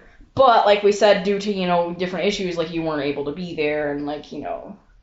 So this is, like, this was nice. Yeah. To be able to do all together. Mm-hmm. Definitely. And so, like, part of what was included in the package that we got, because, I mean, they offer all these different packages, so you have to kind of, like, figure out which package you're going to purchase. It was, like, sort of confusing. But anyway, included in the package that we got, there also was a, like, gender reveal, which I hate saying gender reveal because I know technically it's incorrect. It's a sex reveal, but, like... That's another day. Yes, that's another day. But anyway, that was included in the package, so, like... Even though we had already had the blood test, we didn't tell the kids. Like, we told the kids today, before we got in the car to go, we told them where we were going.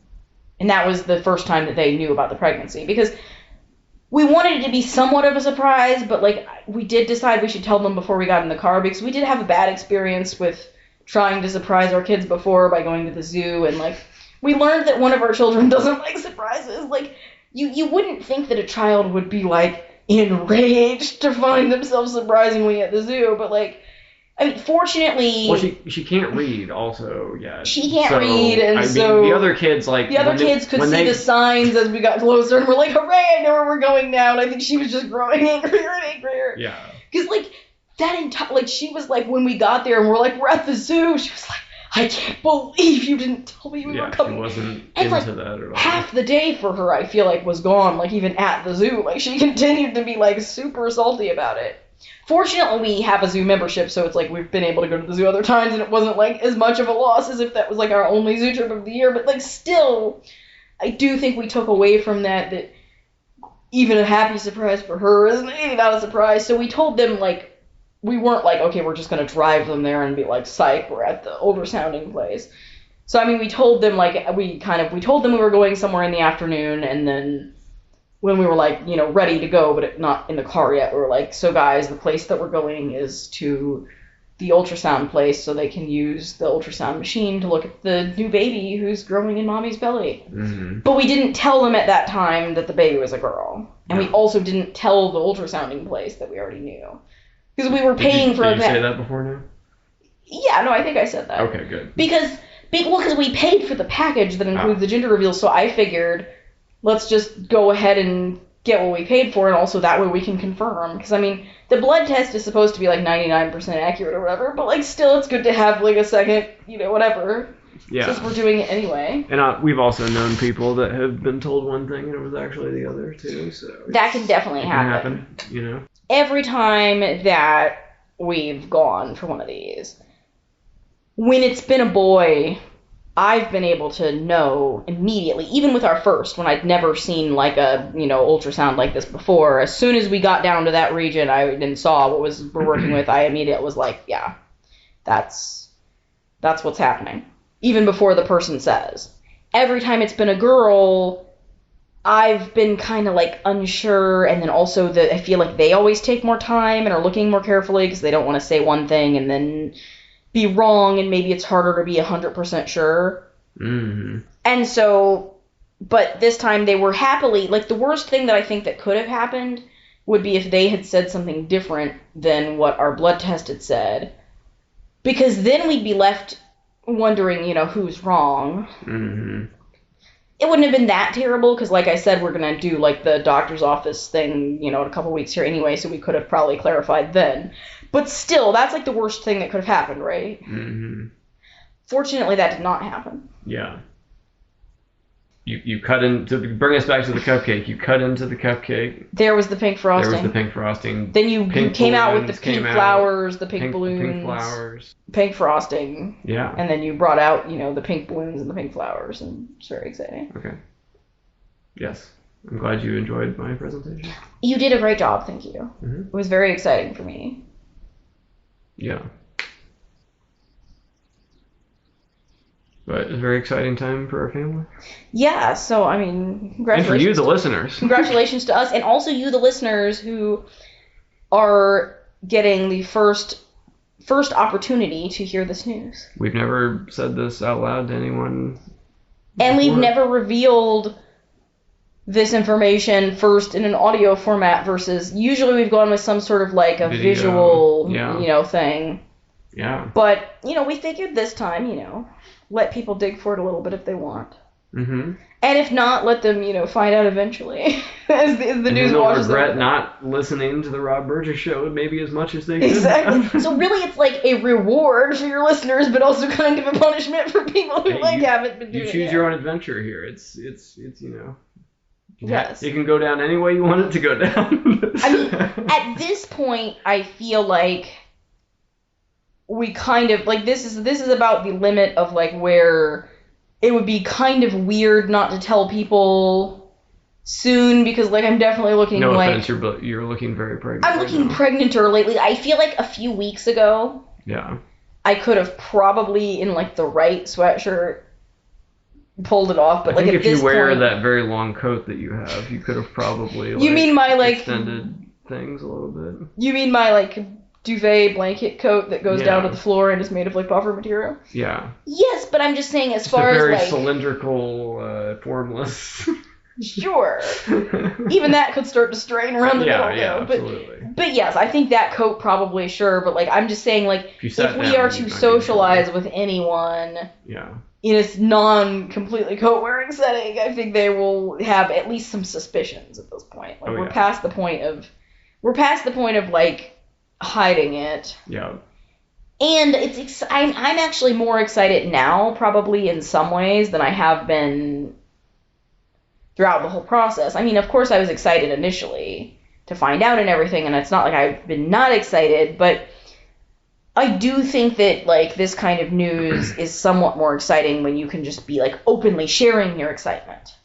I think part of joyfulness is being able to be outward about your joyfulness. Mm-hmm. So, I'm happy to be able to tell people, and also I'm happy that the kids know now. Because I think not telling them was getting kind of weird for me. Mm-hmm. Just because, obviously I'm with them all the time. So, and they're so excited. Mm-hmm. I knew they would be. Yeah. But they're just, they're very, very excited. Mm-hmm. They already want to know, what her name is and stuff like that. But that's not something we're revealing on this podcast. So. Mm-hmm. Yeah. It's exciting information. I mean, we have yet to reveal that to ourselves completely, so it's a work in progress. It will be revealed to us in a dream. Yes, maybe. Although, if you're actually letting me name people through dreams, I feel like things would have gone pretty wrong already. What would you have done? Well, I haven't had dreams about each of our kids about what their names would be, but with our first, I did dream that his name was Chandler. Wow. And so, if we were just going with that, his name would be Chandler right now, which I feel wouldn't be horrible, but, I don't think that was... You didn't like that idea, I think. You vetoed that originally. Yeah. I still think it's a nice name. It's fine. I don't necessarily think... I don't like Friends that much. I like Matthew Perry that much. I think there's a lot of problems with Friends as a whole, and the show has an age well. I like Friends okay. I think it's a quality show for the most part, but... I think it hasn't aged well. A lot of the humor is not good. Yeah. I think that there's certain things about it that make that show very special to me. Mm-hmm. I feel I identify with the character of Monica very strongly. Mm-hmm. And I also do see certain parallels between, you and Chandler. I always felt they were kind of, in some ways similar to us in a way that, mentally. Not they're, exactly like us or anything, but just, there's certain similarities that I always kind of felt. But anyway, I don't necessarily think that he was fated to be named Chandler or anything, though, because also in the dream he had, black hair and blue eyes, which has also not come true. Oh. So... I don't know. I think sometimes when people overly rely on things that come to them in dreams, they end up making, mistakes. Yeah. You've seen those things that are what would your child be named if their name was your pregnancy craving? I feel our daughter's name would be, Dark Chocolate or something. That'd be an interesting way to go. Yes.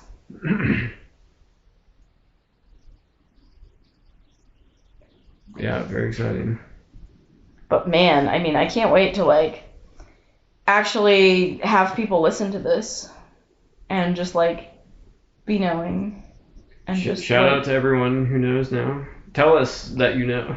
If you've made it. Tell us that you know, because otherwise we're gonna be if you made it to this point in the episode, shoot us a line and be I got all the way here. Especially if you're someone who potentially we think we might be seeing soon, it would be good to know that you know before we see you, so that we can be okay, good, they know, so we don't have to be eventually they'll just know some Yes, but way. I'm just saying for example, let's say your mom is coming to visit us. Hi, Mom. Yes, exactly. I assume that she's listening, but if she for some reason hasn't been able to listen to this yet, I feel we should just tell her, because it would be kind of mean to have her just show up at our house and then just be oh my gosh, you're so much pregnanter than you were when I saw you previously. This has apparently happened. You've not told me about it. You know what I mean? even though I like the idea of, like, you know, we reward the listeners with this information and other people are punished by, like, not having been told, I do think that people that are very close to us deserve some sort of a heads up, you know, so, like... We're not trying to be mean to Exactly. So, like, if you have listened to this and know, you know, we welcome your, you know, your congratulatory comments. I hope that's your reaction. Well, that's the thing. I mean, I think that's the thing, though, that people have probably figured out about us is, like, you know, now that we've crossed the line into, like, having 5 kids, like, I mean, as you said before, like, when you were like, YOLO, like, it's like, we're obviously not the people that are, like, doing things because we think that's what other people think we should be doing. IDGAF. Yes. But still, you know, it is, like, I think this is an opportunity for people who enjoy taking part in our joy to, you know, express their enjoyment to us. Yeah. And everyone else can just, like, whatever. Like, we've already done the things. So. It's happening, however you feel about it. So. I know I think, just as well as I know you, I know that you're, like, a little bit excited for some people that are going to be, like, just a little bit of friction. Like, oh my God, Rob, what are you doing? What do you mean it's happening? No, I know that you're kind of looking forward to that. Oh, sure. Admit that you're, like, waiting for, like, I can think of a few people. Waiting for the ones that are just going to be, like, their heads are going to be coming off. Yeah, I'm just going to... I know you live for that. Say it into my good ear. Yes, I'm looking forward to that. Oh, yeah. Amongst many things. Yes. But I'm sure this will be the subject of many more episodes of the Rob Burgess Show. Yeah, I mean, I feel like, I mean, personally, of course, because we've, like, talked all about ourselves for, like, 2 hours, but I personally feel like this may be one of our best episodes ever. Oh, yeah. It's amazing. I love it. Yeah. It's up there. I think it's up there with the ones that we've done after our last couple births. Yes, I do think that those were very exciting. Which I've seen, of my YouTube views, those ones are among the highest. I mean, that's a topic that, I mean, it's just such a human topic. Oh, yeah. So many people go through it. And we had such a unique... Yeah, and who knows who knows what's in store. And it's also fun because we've had... we've had many different... Yeah, I mean, we've done we've had the C-section, we've had the hospital, you know, we've had the water birth, we've had the free birth, we've done so many things have happened. Yeah. We're heading to the stream next. Yeah, see, that's where I'm not... I'm not gonna do that. I did see a video of a woman who, like... And she was giving birth to, it was probably, like, her 5th or something, and, like, she just, like... I don't want to do that. Squatted in a stream, and, like, the cold... See, the thing that bothered me about it probably the most... Actually, there were so many things that bothered me about this, but, like, certain details that bothered me particularly as someone who's given birth before is that part of what I liked about giving birth in water was that the water was, like, really, really warm, like, kind of, like, hot, like, more of, like, almost, like, I had turned it up to, like, hot tub level. You know what I mean? I don't want cold stream water running over me. Also, I don't want to be in cold stream water when I'm not giving birth. All of the tubs that I've birthed in have been, like, fairly hygienic, either because they were at a hospital or they were a tub that I had personally cleaned recently. I don't know that the stream offers the level of cleanliness that I'm going for. No, it's a different level. But anyway, this woman just, like, she's in labor, she waddled out into the stream, she squatted down, and then she, like, caught her own baby as she pushed them out, as she, like, exclaimed, "In the name of Jesus," like, as the baby emerged into, like, the cold stream water. Wow. And, I mean, that did seem to work out for her. Like, ultimately, like, she seemed happy with the experience. I mean, she uploaded the video, right? She uploaded the video. It was successful in the sense that I think that she and the baby were, like, healthy afterwards, and, like, she seemed to feel positive about the experience. So, I mean, it all worked out. To me, it did not look like the best. No. That's not what I'm going for. No. So, like, don't look for that to come from us. It's not the lifestyle. No. I like hot water. Also, I think the point of being in water is that the water is, like, around your, like, you know, your back, and, like, the, you know, the part of you that is contracting is relaxed by the hot water. Having your feet in the stream isn't going to help you. I would just like to point out. But anyway. Yeah. Well, that's probably a good place to end it as any, right? Yeah, I mean, it's kind of a cliffhanger, because, like, next time I come on here, I'll be like, well, guys, it was happening, and we were near the stream, and I felt the urge to wade into the water, and then, you know. Yeah, next thing you know. But stay tuned for the continuing adventures. All right, well, we'll talk to you soon.